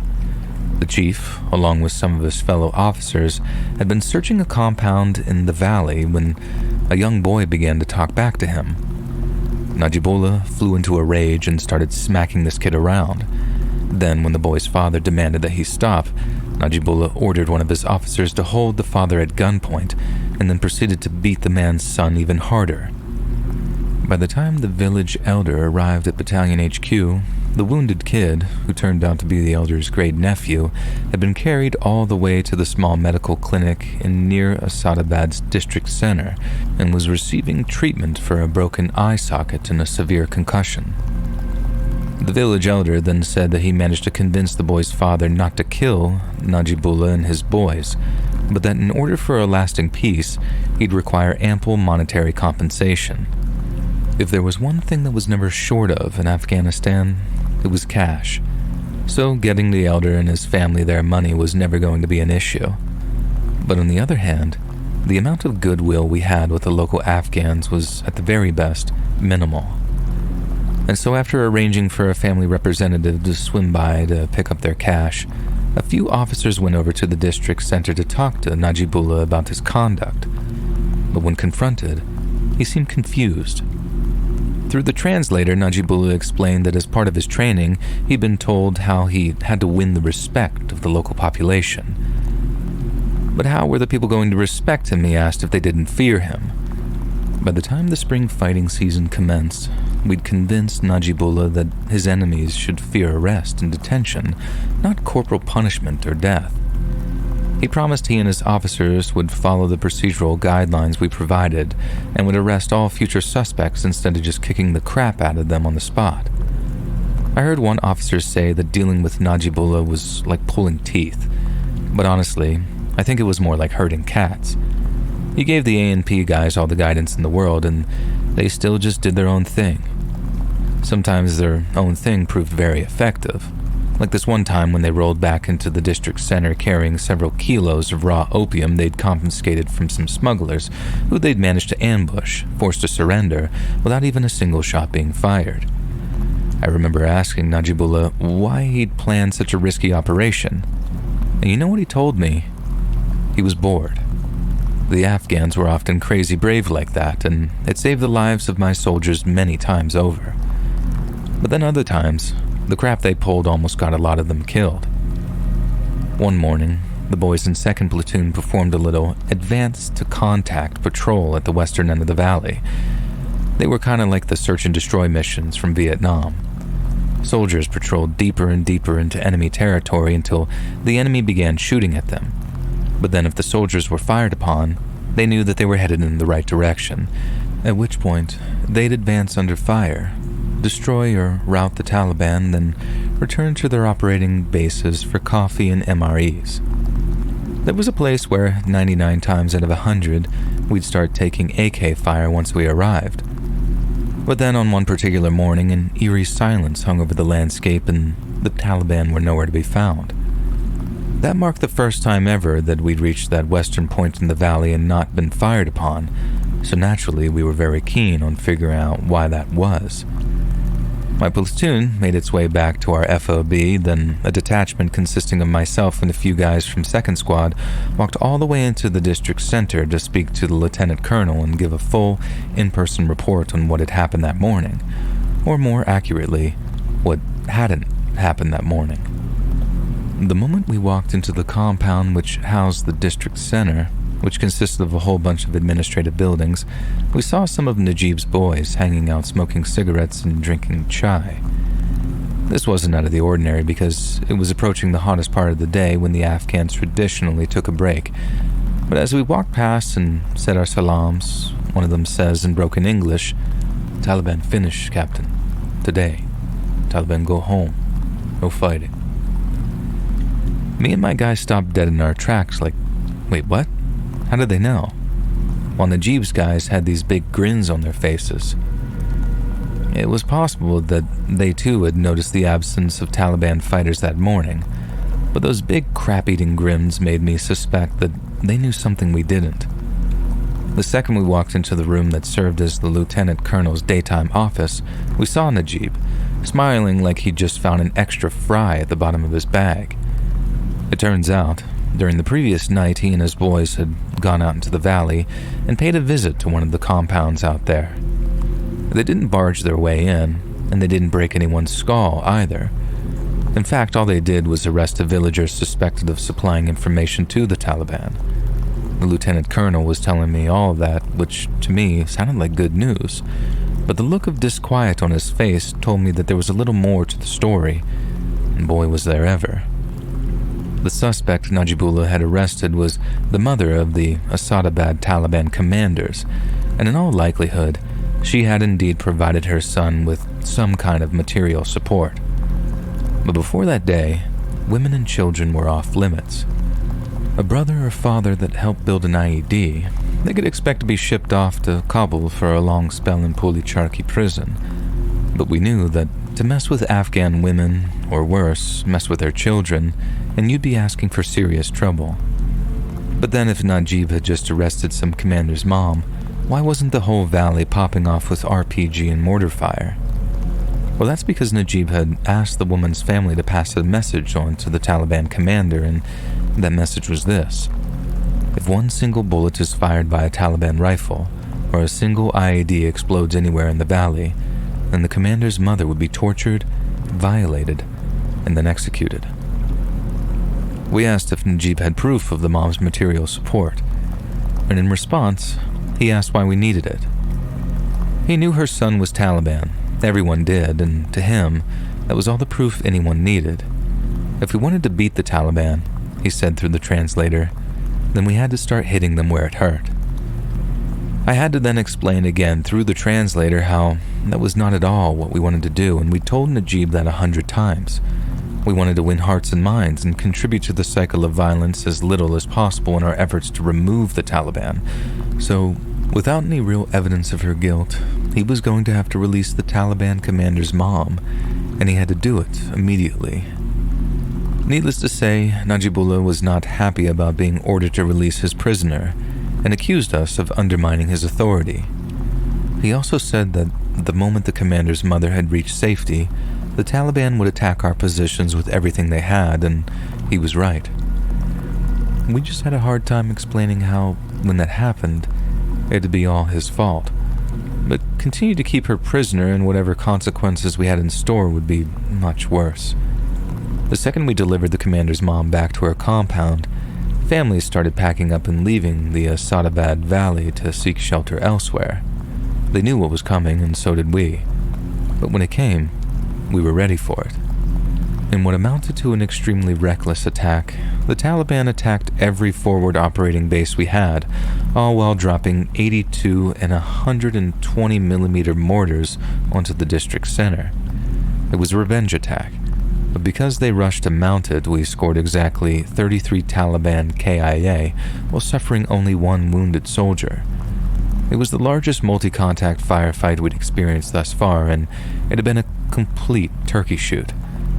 But then, who goes and takes the credit for it? Naji goddamn Bullah. He claimed that it was he that had tricked the Taliban into a hasty and disastrous attack, all by merely pretending to arrest one of their commander's moms. And the worst thing was, all the villagers believed it. That's not to say Najib and his boys didn't stand their ground and fight like tigers. They did, and all the civilians who hadn't evacuated the district center saw them doing it. But instead of just chalking one up for the visitors, Najib spun the whole thing into a huge PR victory for himself, which in all fairness delighted everyone further up the chain of command. They were relying on him to win the villagers' respect, and having finally done so, regimental command didn't want anyone pissing on his parade. They told us to back off, let him do this thing, and focus on consolidating the strategic advantage following our recent victory. So that's what we did. But once he figured out that he was working unsupervised, Najib not only went back to his less scrupulous ways, he got way, way worse than before. The first sign of it was when we took some of Najib's A&P guys with us on a patrol, and while we were taking a break to hydrate, they walked away from the larger group. They told the translator that they were going to the bathroom, but maybe a minute later, the very strong smell of marijuana came floating in on the breeze. One of my soldiers then walks around the corner of the compound wall while we were sheltering behind, where he finds the two A&P soldiers sitting on the edge of an irrigation ditch, high out of their minds on what smelled like some very strong pot. I asked them through the translator, what would Najibullah say if he found out about this? But the officers just laughed and told us that it was Najibullah himself that had given them the marijuana. I didn't believe them at first because the Afghans had this way of telling you pointless little lies as a way of saying either mind your own business or go F yourself. Like when one of my soldiers' Oakley sunglasses went missing after a patrol, and we saw what looked like a 70-year-old farmer wearing an identical pair just a few days later. I asked where he got his sunglasses, then after looking me dead in the eye and thinking about it for a couple of seconds, he told me, I made them, and walked off. It was such a huge lie that it was almost worth admiration, just like a couple of police officers telling me their chief gave them pot to smoke on patrol. But the crazy thing is, Najibullah really did give those two officers a bunch of pot, and he did it as a reward for going out on patrol with us. When we got back from patrol, we went to see Najib and tell him about his two pot-smoking officers, but when he walked into the old Soviet police building he'd taken for his HQ, it looked more like a Snoop Dogg video than a police station. A handful of A&P were sitting around a little satellite TV, passing around a hash pipe and giggling like teenagers. When we walked into Najib's office, he was just sitting behind his desk, with his eyes so pink they look infected, staring at this big old pile of money. Then behind him, in like an old-timey cloth sack, was the largest amount of marijuana I had ever seen. We got the translator in and asked him where he got all the marijuana. Officially speaking, marijuana was illegal under the laws of the new Afghan government, but unofficially, it was tolerated so we could focus on dealing with the opium crop, which was how the Taliban made most of their money. Plus, marijuana had been part of the lives of everyday Afghans for literally thousands of years. Telling them to stop would have felt pointless. And on top of that, it would have been exceptionally rude for Najib to refuse the farmer's gift. But that wasn't our issue. The issue was that Najib couldn't allow his officers to be smoking on duty, and neither should he for that matter. Najib just sort of rolled his eyes as the translator relayed our scolding reply, then promised that they wouldn't smoke on duty anymore.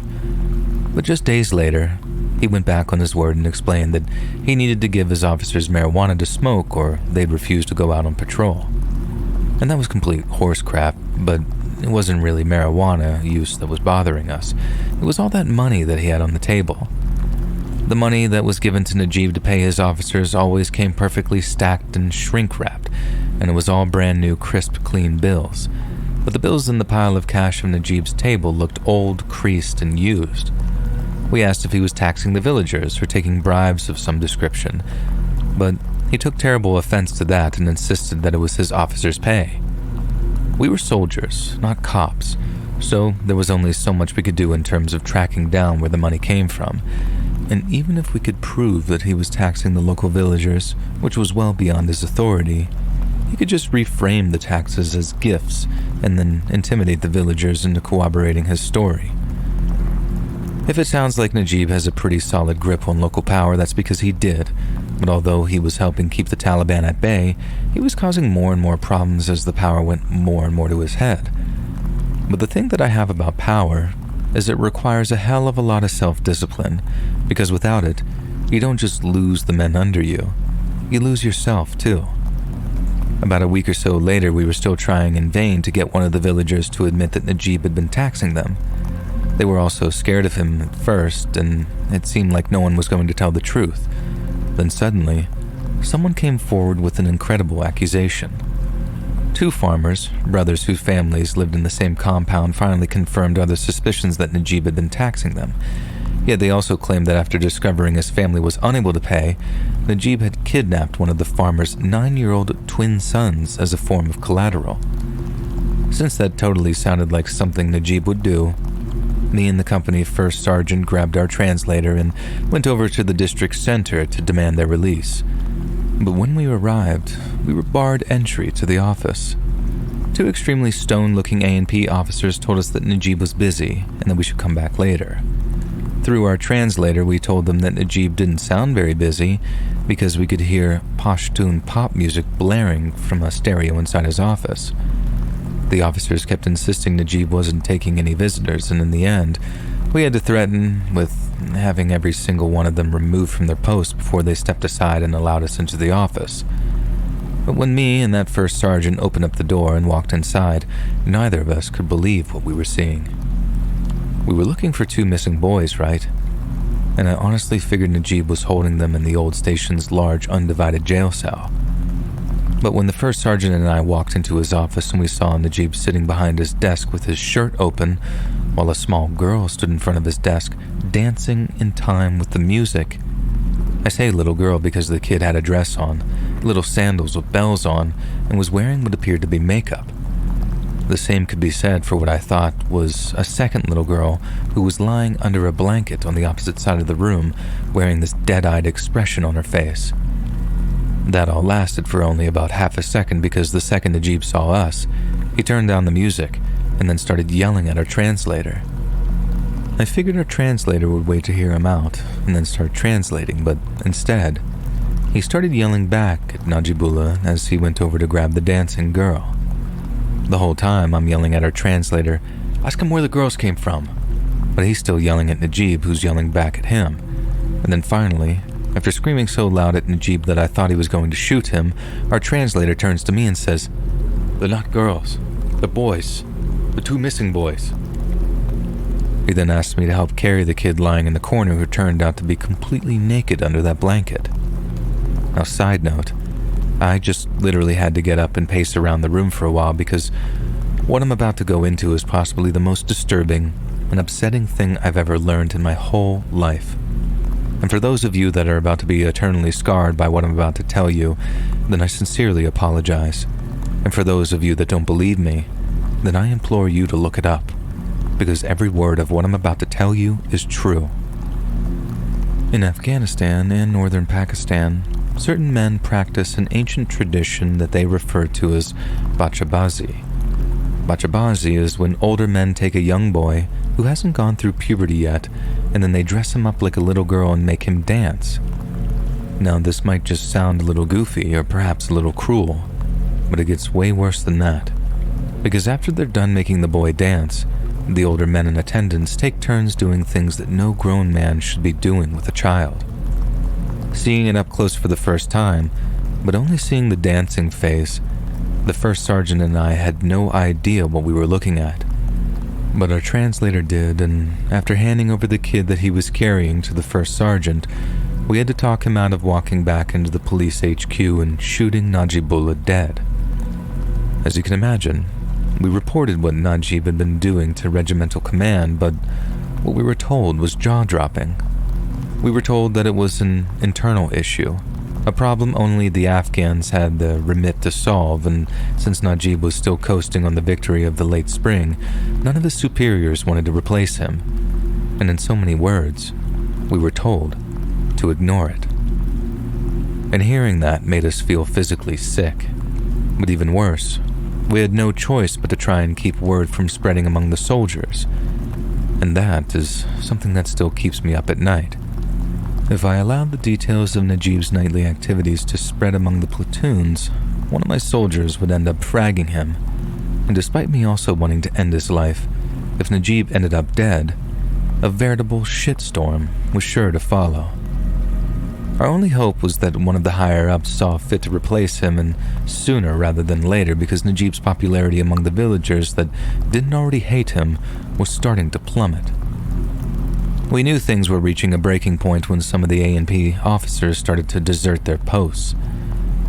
Not all of them were okay with him diddling kids in his office no matter how much cash or dope he offered them, and he did end up diddling more kids in that office.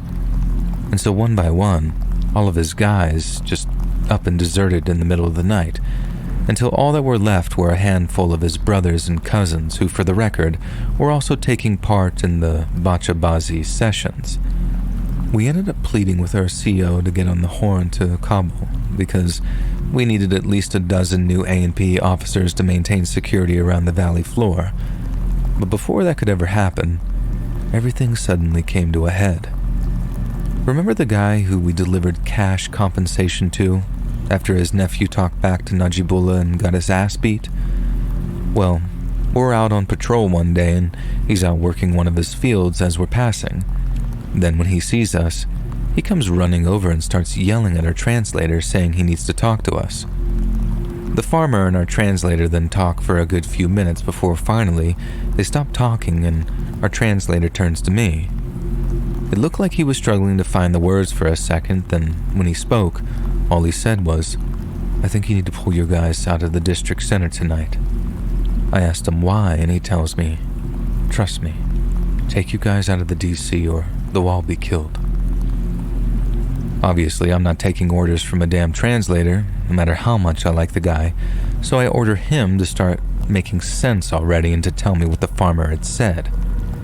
According to the translator, the farmer was talking indirectly, in riddles almost, because he couldn't be heard giving Americans information on Taliban attacks. But essentially, what the guy was trying to tell us was that something big was coming, and it was coming that night, and it was going to be bad. Not one to run from a fight, I started asking our translator what exactly made him think that we couldn't repel a night attack. Seeing as we had around $100,000 worth of night vision equipment with us, I didn't think that posed a significant threat, but the translator was insistent.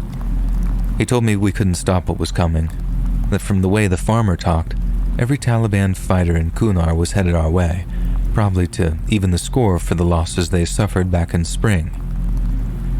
Without boring you with too much of the strategic stuff, let's just say that there was no way that we could adequately reinforce the DC against an attack that large without abandoning the operating bases in the surrounding hills.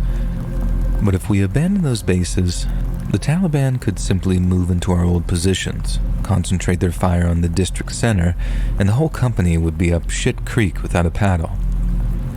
But then, leave our soldiers at the DC and they suffer a concentrated attack, they might be KIA before the cavalry even gets there to relieve them. So as you can see, we had no real choice but to pull them out, which in turn left Najibullah and his boys just a little more vulnerable than before, but still capable of defending themselves should they need to. That night, up in one of the hillside outposts, we watched and waited for the Taliban to attack. There was no way that if they had numbers, the Taliban would focus their attack on the district center. That's just not how they operated. They like to tie you down in as many places as possible, then have assault teams try and get closer to you once you're pinned. So, if they were going to attack the district center, they'd have to hold us in place at the hillside outpost before they attacked the district center. Then, once we thought we'd figured that out, it was just a matter of watching, waiting, and being ready for anything.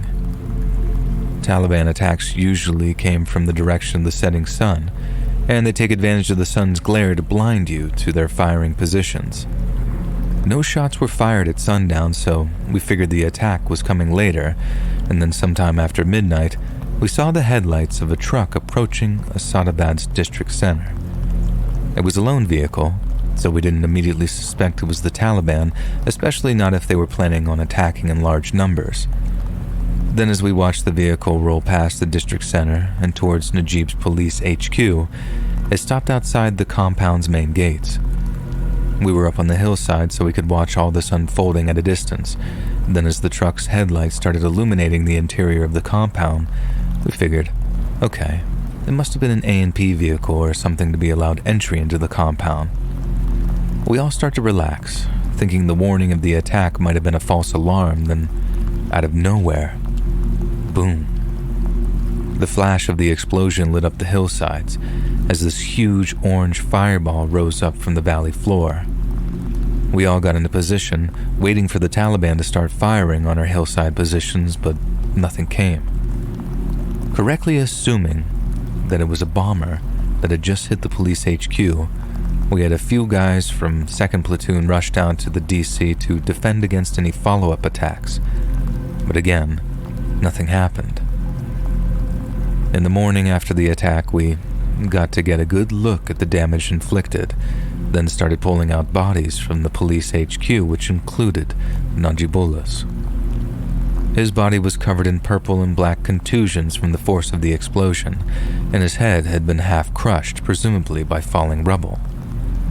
The explosive device the truck had been fitted with was so big that it had killed every one of the police officers guarding the HQ and killed all but one of those inside. The force of the explosion had thrown him off his feet, and apparently he'd landed on his neck, leaving him in a pretty bad way. He could talk, but when we asked him what had happened in the run-up to the explosion, he told us he had no idea. But we didn't have to wait long to find out what had happened.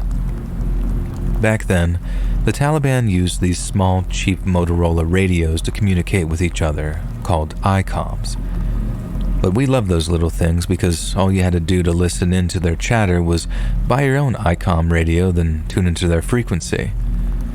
We had someone monitoring their radio traffic almost constantly, and while it had been relatively quiet the night before, they knew that we were listening, so they'd go tactically quiet before an attack. The following day had unleashed a beehive of activity. The Taliban were proud of what they pulled off, and they had a right to be, because this was their plan. First off, they'd spread rumors of a huge coordinated attack on Asadabad. Then, once we were all sitting in our positions, waiting for said attack, they simply drove a stolen A&P vehicle right up to the gates of the police compound and asked to be let inside. Knowing the A&P guys wouldn't recognize the disguised Taliban driver, they had to think of something that would have the A&P letting their guard down, and that thing was this. The driver rolled up to the compound, then when questioned on who he was, as well as what was in the truck, the driver told the guard on duty that he brought 3 Bachabazi boys to Najibullah as a gift for defeating the Taliban back in the spring.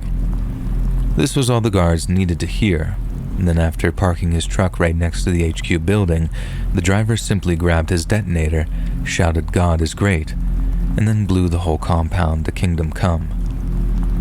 Killing Najibullah, along with those still loyal to him, was a huge PR victory for the local Taliban. And without A&P officers to back us up and curtail the smuggling, the Taliban had the upper hand. This made the remainder of our tour much, much tougher than it had to be, and I have no doubt in my mind that it contributed to the loss of American life during our subsequent combat operations. But without a doubt, the most significant impact it had was turning the local population violently and irreversibly against us. Under the watch of the United States military, a sick, evil man had been permitted to abuse little boys, and not just on one occasion either. It's suspected that Najibullah and his officers kidnapped more than a dozen children before abusing them in lieu of illegal taxes he'd imposed on their families.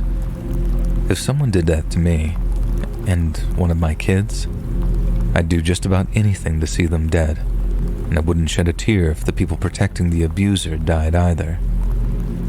Especially if they'd come from some faraway place and had long outstayed their welcome. Like I said at the beginning, I can't tell you exactly how or why we lost the war in Afghanistan. I just know we wouldn't be the first great power to admit defeat there. Because as our own society begins to display some subtle and not so subtle signs of decline, perhaps Afghanistan will once again have earned its nickname as the graveyard of empires.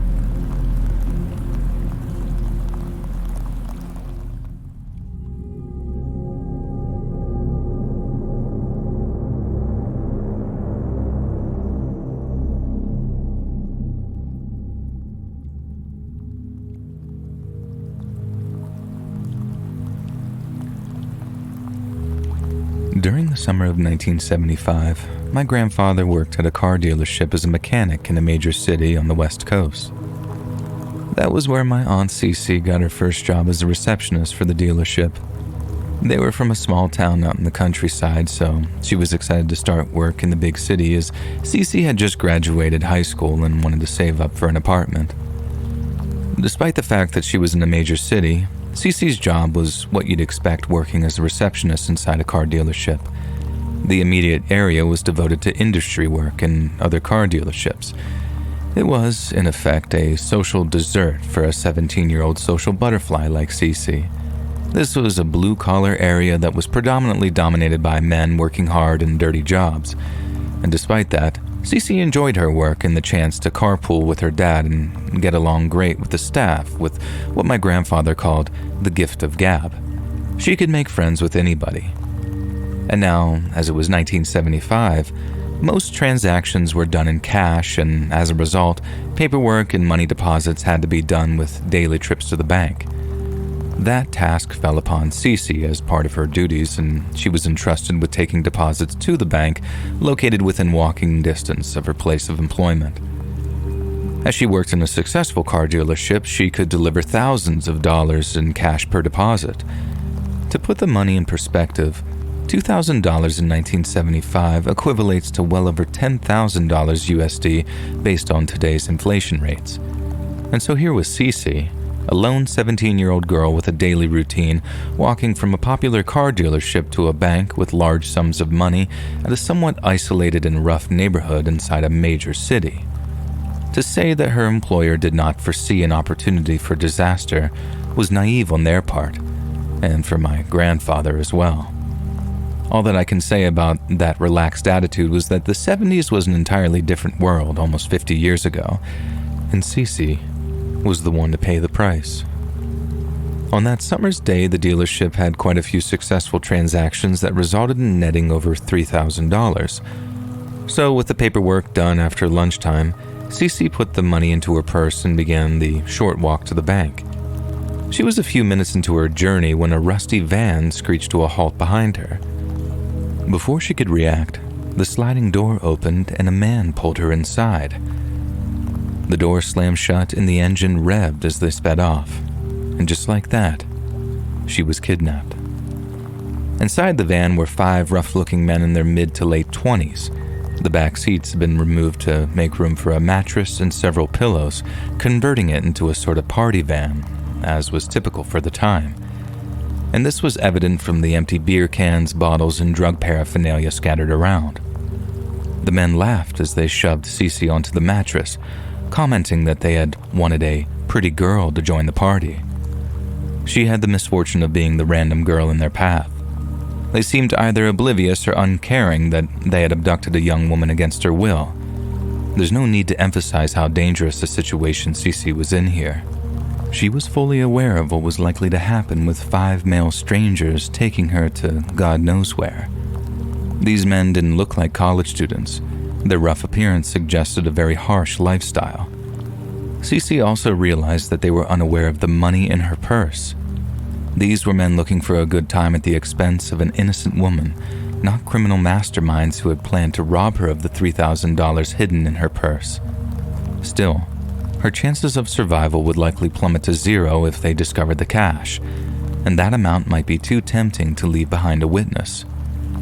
Cece then did what she did best. She kept her cool and turned on the charm. She laughed along with the men, as if being held against her will was just some joke, saying something like, well, you guys seem pretty cool. It's too bad I can't party with you since I'm expected back at work. I mean, I'd hate for all of us to get into trouble. My boss will be mad if I'm not back soon, and he'll definitely call the cops with what's been happening lately." At the time, the then unidentified serial killer Ted Bundy was active on the West Coast, particularly in that city. Cece and her sisters had even cut their hair short as a precaution because Bundy's targeted victims typically had long hair. These murders were at the forefront of the public's minds, and Cece used that as leverage to make their kidnappers take her word seriously. It was enough to plant a seed of doubt in their minds.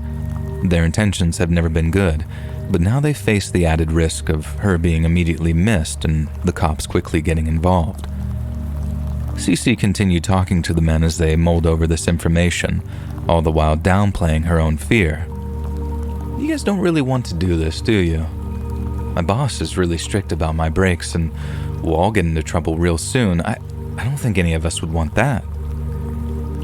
In the end, those terrible men decided that she wasn't worth the trouble. They pulled over near a grocery store, opened the door, and let her out before quickly driving off. Cece, still clutching her purse with the $3,000, ran into the store to call her dad. The cops got involved, but without any identification or license plate, these kidnappers were never caught, and no follow-up was ever made. In retrospect, Cece's kidnapping might not have been taken seriously by the police. I mean, this was 1975, just 1 year after American women were even legally allowed to open their credit cards without a male partner. It's frustratingly likely that Cece's abduction would be written off as a harmless joyride prank since she was neither assaulted nor robbed. And, hopefully, those men thought better of trying again with another innocent bystander, but sadly, that might just be wishful thinking. Now, I want to end this story by saying how much I love my Aunt Cece and how grateful I am that she is a part of my life. She is an incredibly brave woman who has had many adventures traveling all over the world, doing photography and using her gift of gab to cultivate friendships that cross cultures and language barriers. I'm glad her narrow escape from abduction as a teenager did not diminish her adventurous spirit, but instead taught her how to survive in this very dangerous world.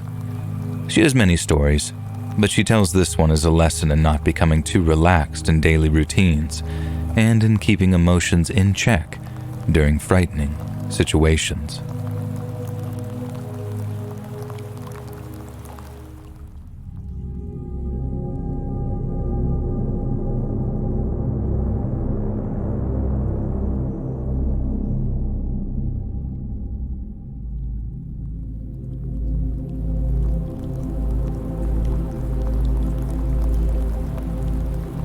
In 2004, I was 24 and worked at Taco Bell. My manager was 18.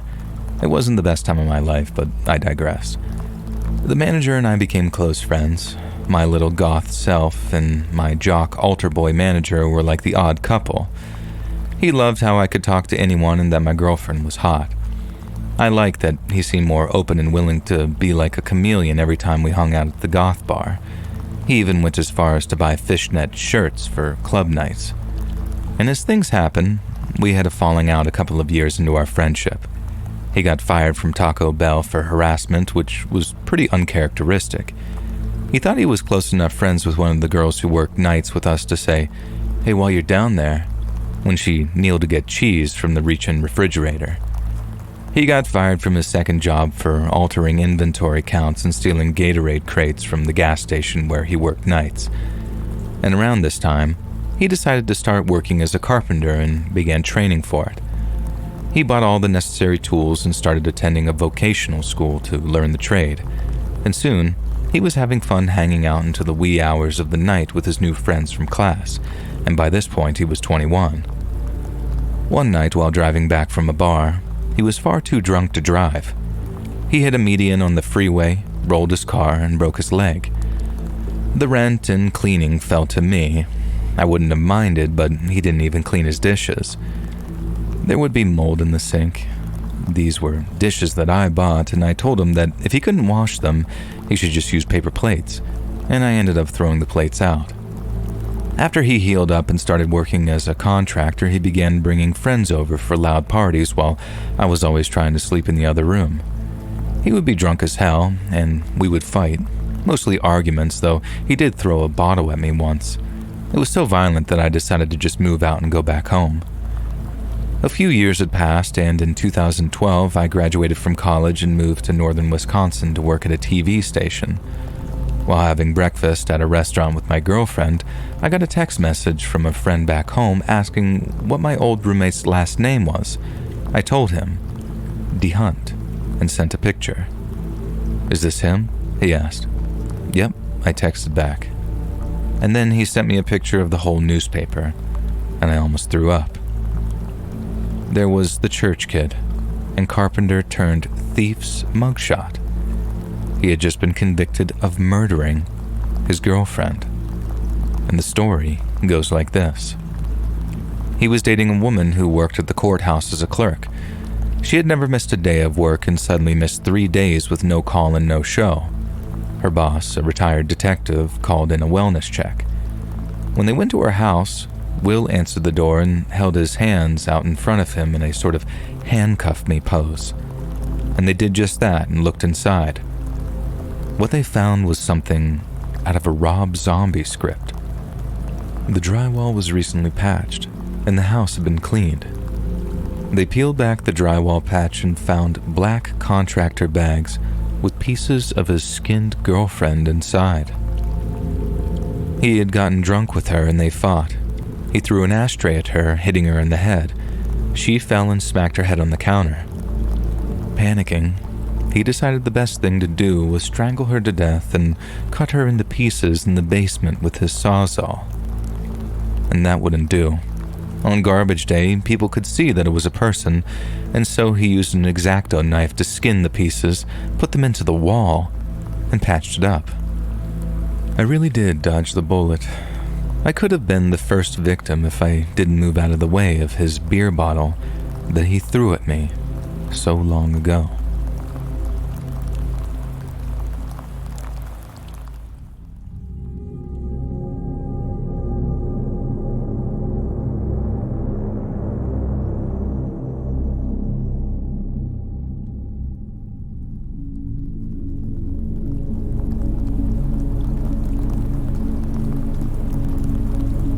I'm 31 and female, and although I may not be considered old to tell you this story, I have to take you back several years. At the time of this incident, I was 24. I was working for a popular convenience store chain in my area and had managed to climb up the promotional ladder to assistant manager. Often, I was the closing manager on duty, which typically wasn't an issue. I was employed in a suburban area of North Carolina, and my store didn't close until 10 p.m. I had worked plenty of closing shifts despite the climbing crime rate in my area. I considered myself someone who could handle things on my own. But one night, that confidence was shattered. Because until you actually have to handle yourself, you truly don't know if you can. I came into work that Friday at my usual start time of 3 p.m. and was scheduled to close. My last employee shift ended at 8 p.m. Typically, after that time, there was nothing much to do in the store except for front-facing, cleaning, and other closing duties. And once those were finished, I usually spent my free time on my phone until it was time to lock up and clock out. Part of the closing duties involved taking the trash out to the dumpster behind the store. This night was no different. Aside from the creepy darkness, the back lot was illuminated by a single light in the parking lot. I had never had any issues taking out the trash, and none of my employees had ever reported any problems either. But this night would prove to be very different. As I approached the dumpster and threw in the bags of trash, I heard a squelching sound. To me, it sounded like an animal possibly eating something, maybe another animal. So I grabbed a long stick, planning to hit the side of the dumpster and scare away whatever was there. I stepped to the side and peeked around the back corner of the dumpster, and that's when I made eye contact with a man crouched down. He was looking over his shoulder with a knife in his teeth. As we locked eyes, he continued to saw into something, producing a lot of blood. Not wasting any time, I maintained eye contact with him as I slowly backed away. He grinned, the knife still between his teeth, and began to stand. I still had no idea what he was sawing into. Honestly, I didn't want to find out, and still locking eyes with him, I backed away faster, calculating when to turn and run for my life back into the store. About halfway through the back lot, the man, now on his feet, began walking toward me. When I decided to run, it was like he read my mind. He charged at me. I took off with every bit of speed I could muster, reaching the back door of the store just as he got there. I slammed the door shut, locked it, and set the alarm. Shaking, I pulled out my phone and called the police. All the while, this stranger was banging on the door, yelling in some strange language that I'd never heard before. About 20 minutes later, I was hiding between the aisles in the store because the entire front of the store was made of glass and he could see me if he looked in. Then, I heard a tapping sound on the glass door. At first, I froze, thinking it was the man with the knife. But soon, an officer announced his presence, and slowly I crept out of my hiding spot and saw 3 local police officers with flashlights. I went to the door and let them in. As we made our way to the back of the store, I explained that the guy had stopped banging and yelling a while ago. I didn't think that he was still there, but there was no way that he could have cleaned up everything behind the dumpster in that short period of time. I turned off the alarm and unlocked the back door for them to go outside, and curiosity got the best of me and I followed, eager to see what they would find. One of the officers asked me to point to where I had seen the man. I pointed to the only dumpster in the lot, explaining that he was crouched behind it, sawing into something that was producing a lot of blood. And just as I finished explaining, another officer shone his light on the asphalt and said, "Oh, y'all gotta take a look at this." We could all make out the clear impressions of bare human footprints in what seemed to be a brownish-red liquid leading across the lot toward the store and fading out about halfway back. Perhaps to rule out the possibility of some cruel joke, 2 officers pointed their flashlights at my feet, confirming that I was indeed wearing my non-slip black work shoes and had no blood on me.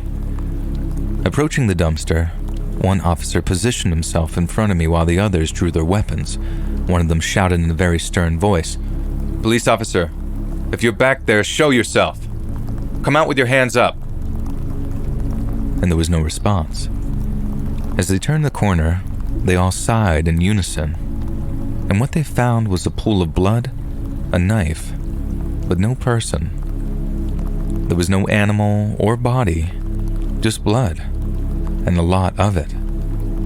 They cordoned off the scene with yellow crime scene tape and began gathering some evidence, eventually allowing me to leave after giving my statement. The man behind the dumpster was apprehended a couple of days later, from what I heard, in his own home, which was only a few miles from the store. He was arrested and questioned, and after hours of interrogation, the man admitted to abducting and killing a child from his trailer park. What I witnessed was the dismemberment of this child.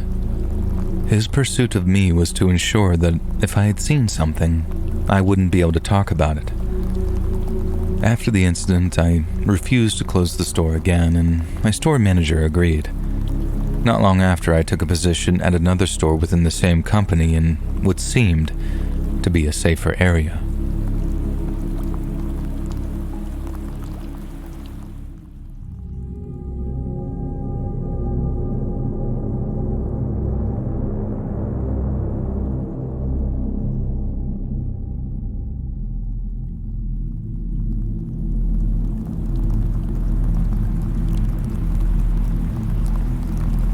I have been into urban exploration, or urbex for short, for a couple of years now. Living in Europe, specifically Germany, there are always reasonably nearby sites to visit. I started by venturing into well-researched urbex areas with my friends. At the time, I was a teenage girl who was afraid to explore alone, afraid of being assaulted, kidnapped, mugged, or murdered.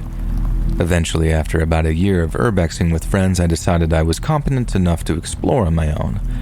I had become knowledgeable about what safety measures to take, for instance, wearing equipment like masks when entering old buildings due to the likelihood of asbestos particles being present.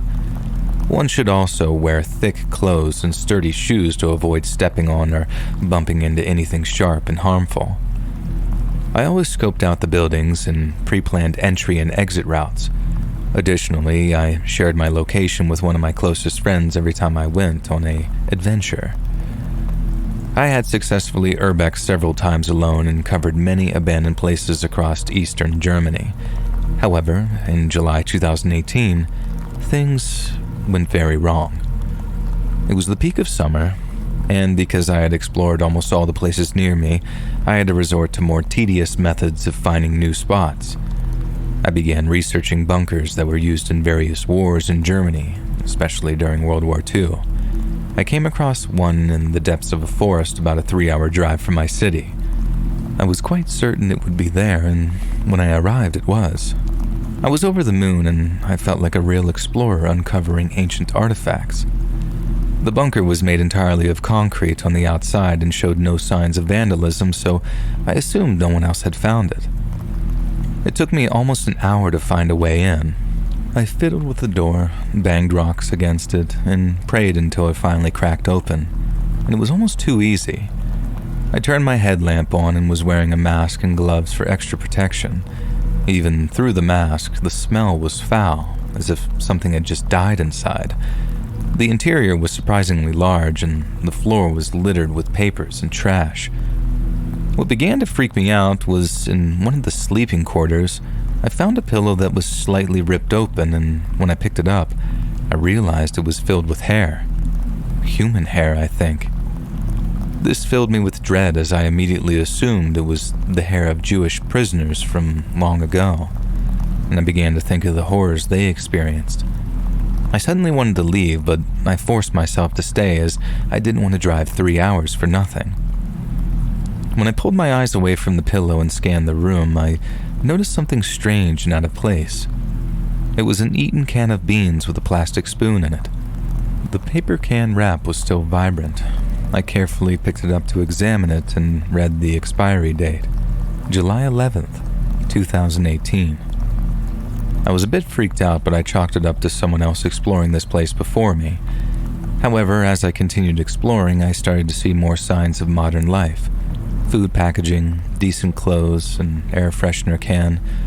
The rotten smell became more pungent as I walked around. As soon as I entered the next room, I was hit by a putrid smell that made me feel sick. As I recovered, I began to look around the room and almost jumped when I saw 3 bodies. The first thought that rushed into my head was that this place was occupied by squatters, but clearly, they were dead. It was a heavy-set old man, a woman of similar age, and very distressingly, a small boy, maybe 9 years old. Their bodies were swollen, and their skin was purple and waxy. They didn't look human. The older man was lying on his back, his stomach mutilated, wearing only khaki trousers. The image of his entrails, dehydrated and almost black in color, still haunts me. The woman was completely naked and covered in bruises. There was blood on her private parts and her breasts had been cut off. Her face stared at me and I was horrified. And the poor child's face was unrecognizable. Dried brain matter and black blood covered him. I began to cry. I couldn't even breathe. Thousands of thoughts consumed my mind. What if the person who did this was close by? What if they found me? I would end up dead just like that poor family. I went to call the emergency services number for my country, but there was no service where I was. In my shock and terrified state, I decided to take photos of the scene before exiting the bunker as fast as I could. I didn't even bother shutting the door, I just ran. Much to my horror, I froze when I heard footsteps that were not mine. I crouched behind some fallen tree, though I could still see the bunker entrance if I jutted my head out, though I really didn't even dare to. I heard a male voice seething, and then yell, "I wasn't expecting visitors," in German before stomping into the bunker. I felt the biggest relief that he decided to forego scoping the area out first, and when I thought that he was deep enough into the bunker not to hear me, I ran as fast as my body could allow. I remember that the road was about a 30-minute walk from the bunker and ran for what felt like ages. As I saw the road, I heard a vicious scream and running behind me. Freaking out, hearing the crazed murderer chasing me, I put every ounce of survival I had into running for a few more minutes before finally crawling up to the road and to my car, which was about 200 meters from where I emerged. My keys were in my backpack and my shaky hands weren't helping me open the zipper. However, when I got them, I looked over and saw his figure climbing onto the road from the forest. He seemed to be about 60, was quite tall, maybe 180 centimeters, and very bulky. In his hand was a large knife that looked pretty well used, and I managed to get into my car and lock the doors just as he slammed into the window, banging on the glass, cursing at me, his crazed blue eyes wide and bloodshot. I started the ignition and drove over 140 kilometers per hour, well over the speed limit, though I didn't care. And looking back, I'm so grateful that he didn't think to slash my tires and instead was too focused on screaming at me. I stopped at the nearest petrol station and called my father, telling him everything. I arrived home and he met me there. I had only recently moved out, being just 20 years old, and we immediately went to the police and showed them the photos that I took, described the man, and gave them the coordinates of the place. They said that they would check the bunker out, but I never heard back. Since then, I have never done urbex again, and for a long time I couldn't go out alone. I even got therapy to deal with all that trauma. And to this day, over 5 years later, the images of those victims and the abuser's evil eyes and the sound of his rough, sinister voice still haunts my dreams.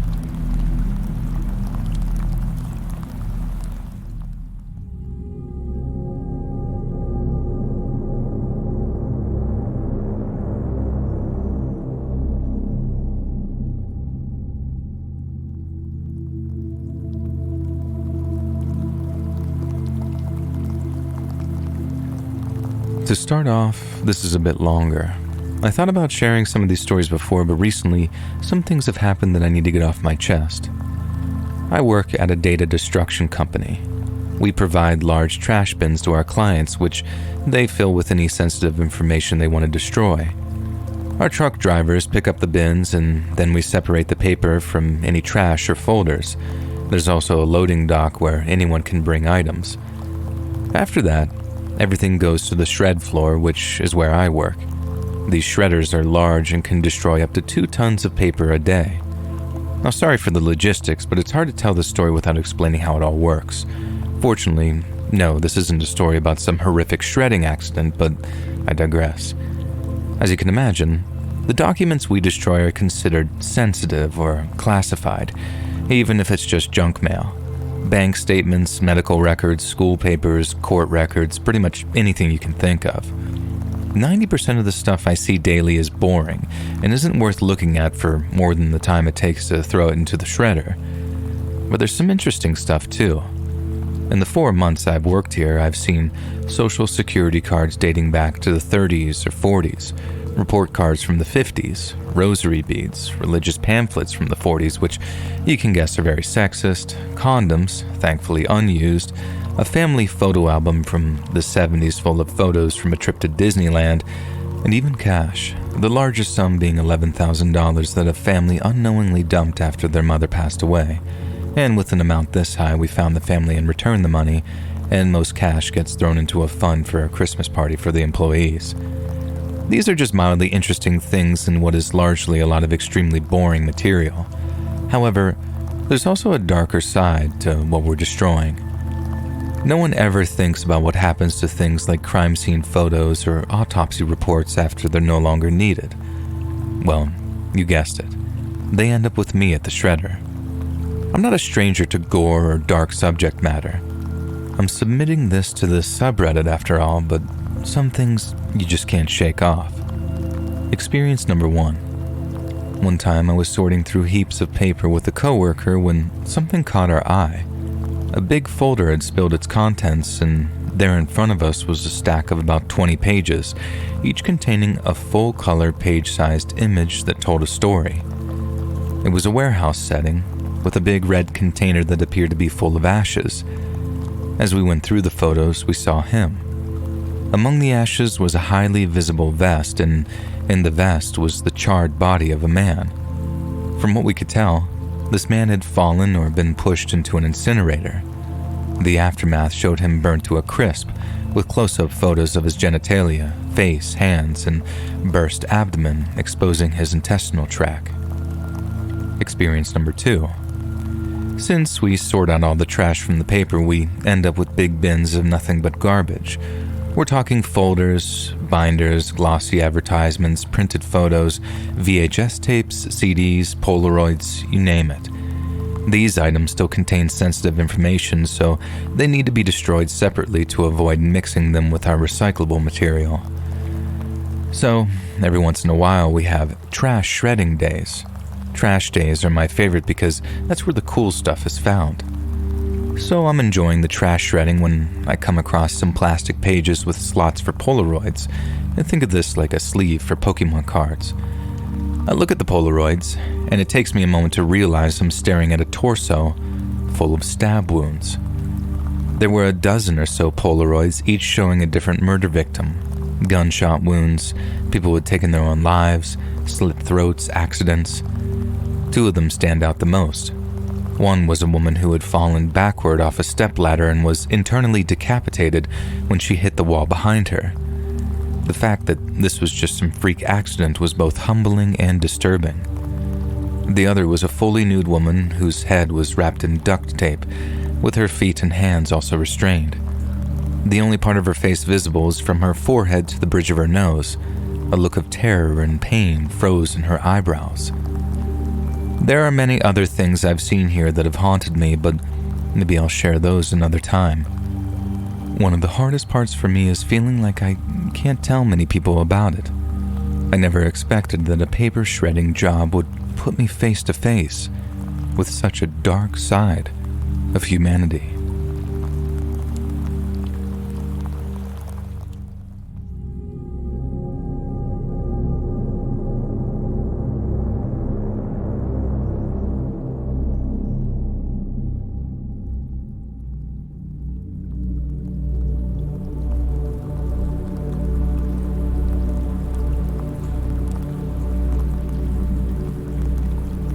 It was the summer of 1978, and we had just moved from Canada to Kuala Lumpur, Malaysia. As a 7-year-old child, I was excited about moving to a new country and the adventures that awaited me. Little did I know that one of my first adventures would be so sinister. We ended up staying at the Hilton Hotel with other expat families while we waited for the company's supplied home to be ready for us to move into. As a second grader, staying in a hotel for 1 to 2 weeks was exciting and felt like a luxurious camping trip. Since other expat families were also staying at the hotel, I had plenty of other children to play with. One of the games we played was hide and seek, which meant using the elevator to hide on the other 30-some floors or in the stairwells. The hotel gave us children a very false sense of security. One day, while we were playing hide and seek, I took the elevator alone to the top floor of the building. I believe it was the 30th floor. When I exited the elevator and rounded the corner, I ran into a man and a woman. They appeared to be in their late 30s and looked native to the country. I recall they did not look frightening and were dressed nicely. And despite their normal appearance, their actions immediately suggested otherwise. The man tried to grab my arm, but I pulled away. I backed away from the couple until we were standing about 10 to 15 feet apart. I was on the verge of turning and running, but I understand that there was nowhere to go if a pursuit ensued. A short standoff began. I assumed the man wanted to convince me to come with them willingly because if I screamed, it could attract the attention of other guests on that floor. And so from about 15 feet away, we stared each other down. I was standing closest to the bank of elevators, and they were standing between me and the stairwell. The man took a chocolate bar out of his pocket and held it out to me. This, of course, would require approaching them to take it, and there was no way I was going to do that. The man and woman was staring at me with creepy fake smiles, and their body language screamed, "We may lunge at you at any moment." As a side note, I remember the chocolate bar had nuts in it, and I hated nuts and chocolate bars. When it became clear that I wasn't going to approach them, I noticed the man's stance shift to, "I am about to lunge at you," and my stance shifted to, "I think it's time to run." Just as it seemed that the man was about to lunge at me, the elevator doors dinged, and someone got off on that floor. I don't remember who it was or what they looked like, because as soon as I heard that sound, I turned and bolted past that person into the open elevator doors. I recall that the man and woman retreated in the opposite direction, perhaps to their room or the stairwell. I never told anyone what happened until decades later, and as a child, I quickly pushed it to the back of my mind until I was much older. It is sobering how the smallest things in life can be so life-changing. I don't remember who got off on that floor, but I remain eternally grateful to them.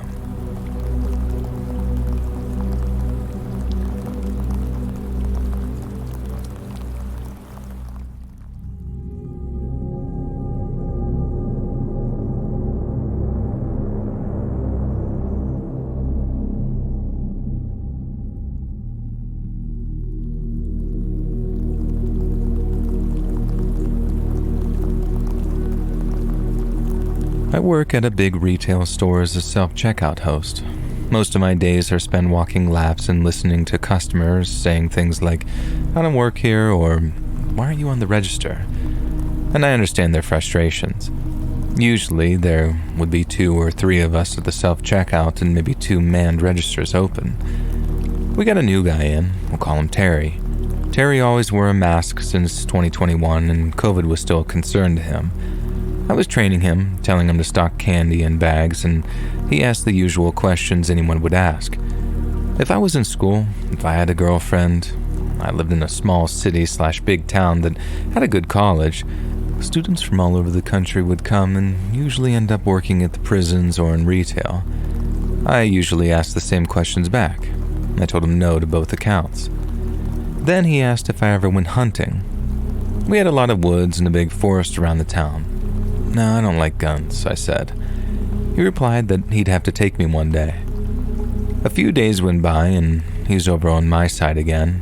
He asked if I had family in town and if they didn't, whether they lived close. I lived 3 doors down from my mother, and he started talking about hunting again and how he went out with his buddies and started using pack tactics, where they would box in the prey and finish it off. It sounded strange for deer, considering they usually flee at the first sight of noise. He was off for a few days because new hires often have problems getting hours during the first 3 weeks. I talked to one of my coworkers, and they told me that he asked a lot about me. The next time I saw him, his questions were pretty telling. "How tall would you say you are? How much do you weigh? How well do you know the woods past such and such street?" I'm a pretty big guy, 6 feet, 300 pounds, and when he brought up hunting again, a creepy thought sent a chill down my spine. Come on, man, you'd like it. Just some good old boys shooting the breeze late at night in the middle of the woods. And then the real fun starts right before dawn. They won't know what hit them. The mask hid most of his face, but I could see it rise when he smiled. I don't know why he thought that that would be a great way to convince someone. Aside from feeling like they were about to hunt me, it sounded like I would have been bored out of my mind beforehand, and I must have made a face or something because he turned and walked away quickly. I told a couple of coworkers about it, but that was his last day, and I never saw him again. And I just hope that we never meet again.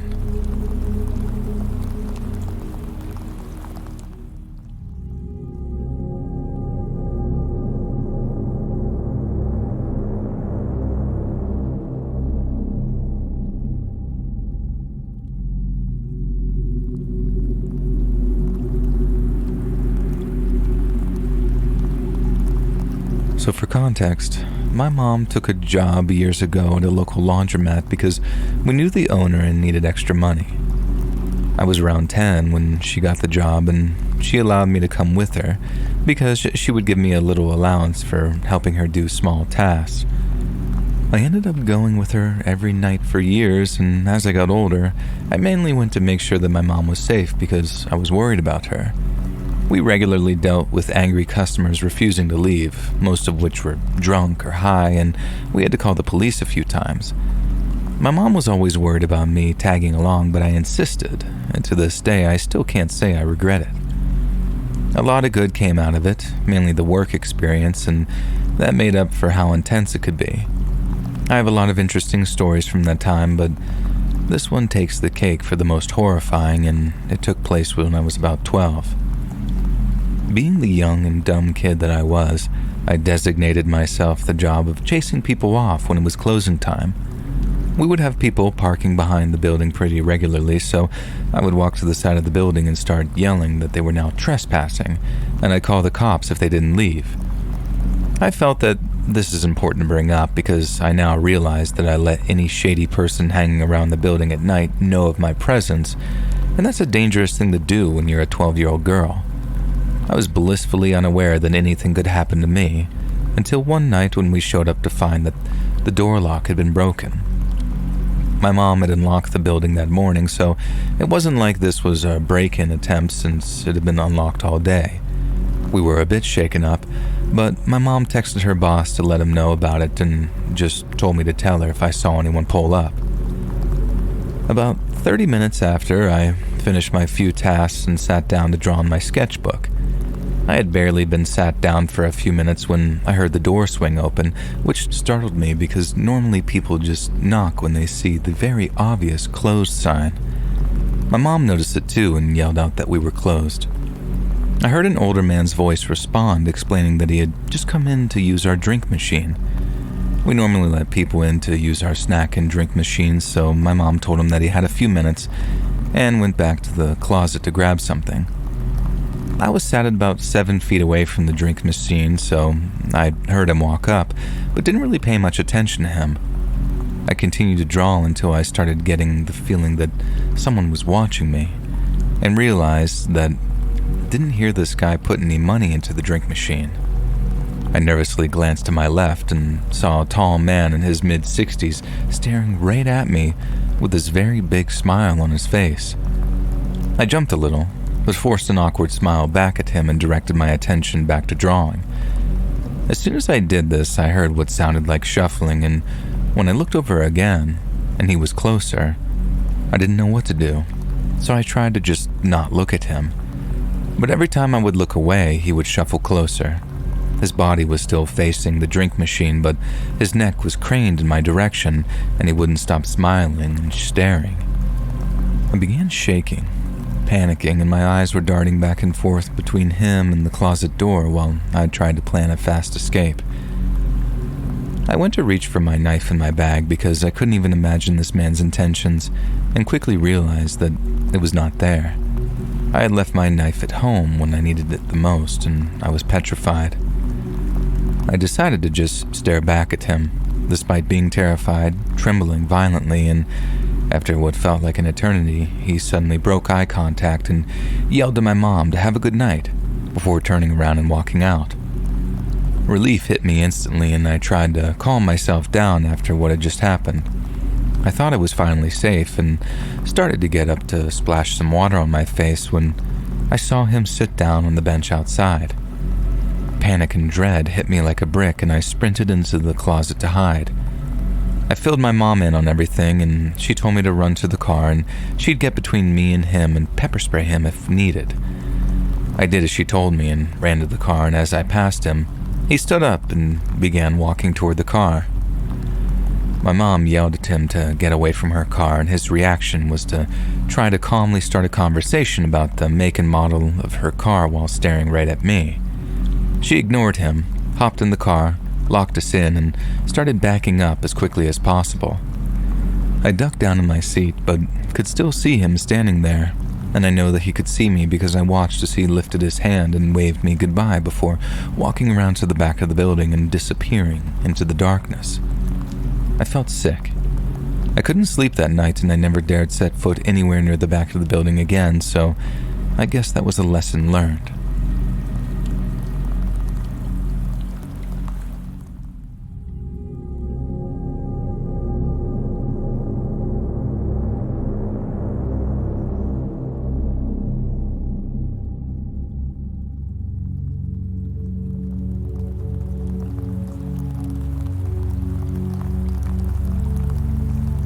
This happened about 20 years ago. I was 9 years old at the time, but my parents have also told me their side of the story on a bunch of different occasions. My parents are both biologists. They met at work, and from there it's been history. The place where they worked at the time was a government building dedicated to biology research used in government projects turned towards the public, meaning that they were the ones studying the environment and making environmental protection laws around their studies. This being a massive old government building, it always had a security guard present day and night. During the day, these security guards would mostly just stay at reception and greet people, but at night, they would do their rounds and make sure that there were no intruders because of all the science equipment and computers kept in the building. One of these guards is the let's not meet guy. Initially, he seemed like the nicest person. He was really nice to me, and frankly, all the memories I have from him before this were really nice. He would greet me and talk to me in the nicest way every time my parents brought me to work. He would make me paper planes, which he was surprisingly good at, and throw them around with me, and he would stay with me at reception in the days that my parents had to work into the night. Obviously, for me, that would get really boring, really fast, so he'd keep me company and entertain me. Mostly we would talk and play with the paper planes and watch TV, and it all seemed nice enough. Nice enough for my parents to trust him with me, which was probably their biggest mistake. One night my parents had to work even later than usual. I think it was around 10 p.m. and they were still at it, so this guy, who was on the night shift, decided to take me around the building with him to do his rounds. We started on the top floor, checking all the rooms in the exterior part of the roof. Every room was so dark that I'd always stay a little behind and wait for him to turn on the lights, and then we stepped down to the second floor where my parents' office and labs were. We checked the opposite side of the building, going into labs with massive extractors, microscopes, and every kind of science equipment you might think of. We walked down the stairs to the first floor, where most of the administration rooms were. I still remember seeing some maps on the walls and embalmed fish everywhere serving as decorations. First floor was all clear, so it was time to check the 2 basement levels. I thought it would have made sense to check the labs on the right side first, as the left side had a flight of stairs at the end leading up to where my parents were, but for some reason, he decided that we go check that side first. We checked all the labs, but I noticed his pace was accelerating and he was starting to look and sound happier, excited even. Once again, we checked all the labs, all the corners from one end to the other, turning the lights on ahead of us and turning them off behind us when we left. When we got to the last area, he turned all the lights on and we went inside. There were 3 separate offices on each side of the lab, and on the first one, he hurried towards the printer, opened it up, and took out 2 pieces of paper and made 2 quick paper airplanes. And that's when everything changed. He picked up one of the planes, went outside of the office, and threw it toward the end of the room. And then he told me the one he just threw was mine, and that we could throw them around in there. I ran to the other side of the room to pick up my plane, excited to play with it, and suddenly the lights went off. When I turned around to check what was happening, I saw him getting out of the lab, turning the lights off and locking the door. I ran to the door, punched it, and kicked it while screaming for him to open, panic taking over me because of how scared I was of being in the dark at the time.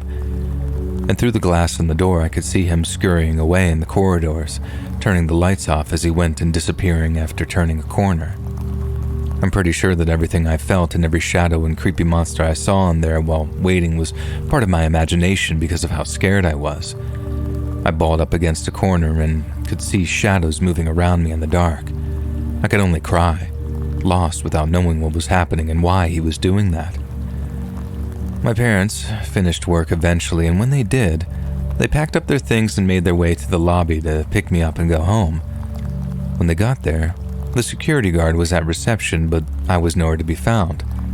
And they panicked, of course, and must have shouted 100 different cuss words at the guy, and I'm not sure how my dad didn't murder him right then and there.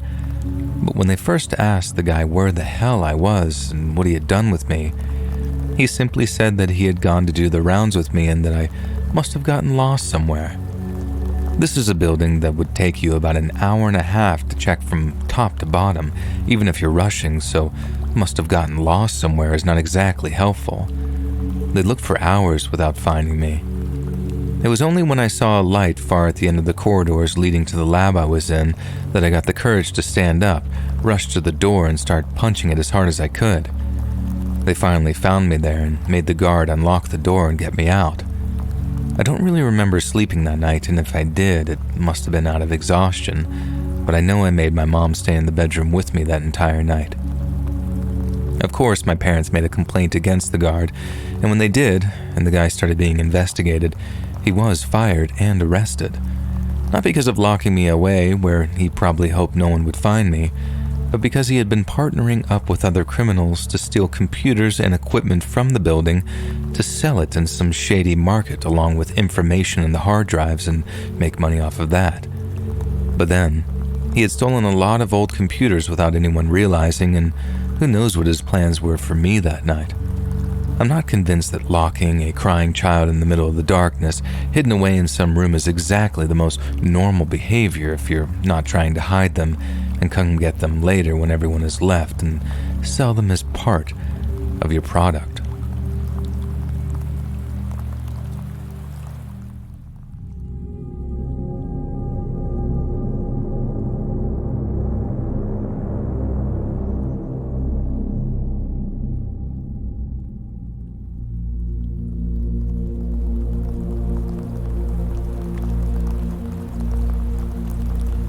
This happened when I was back in high school.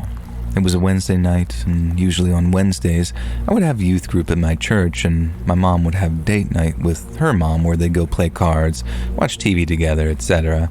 And this would mean that they might be gone till about 9 or 9:30 every Wednesday night. For whatever reason, both of us decided to stay home this night. I was downstairs in my mom's room in the basement watching TV with her. We also had a roommate at this time, and Cinnamon was his dog. The roommate was gone this night. He was kind of a night owl, so when he was gone, Cinnamon would sleep with one of us.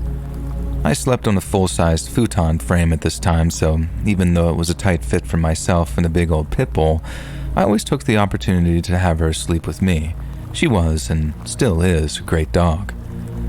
It was about 8:30.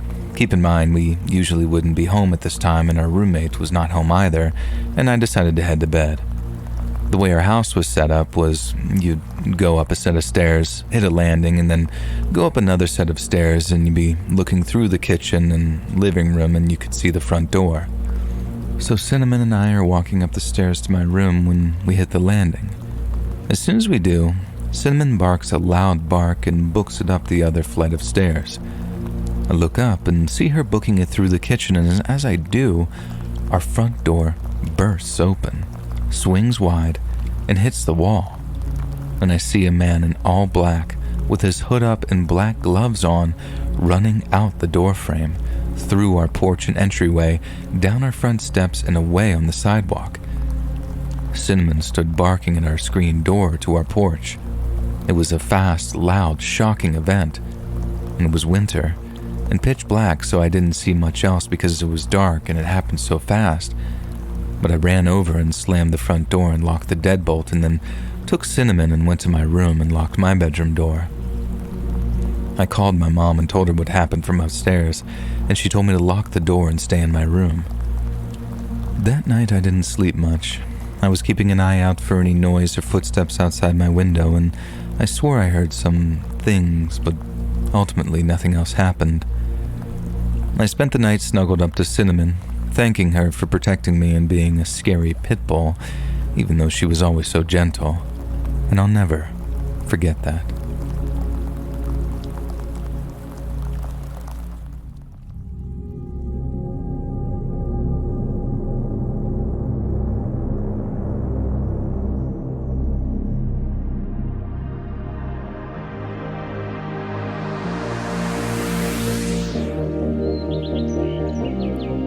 Hey friends, thanks for listening.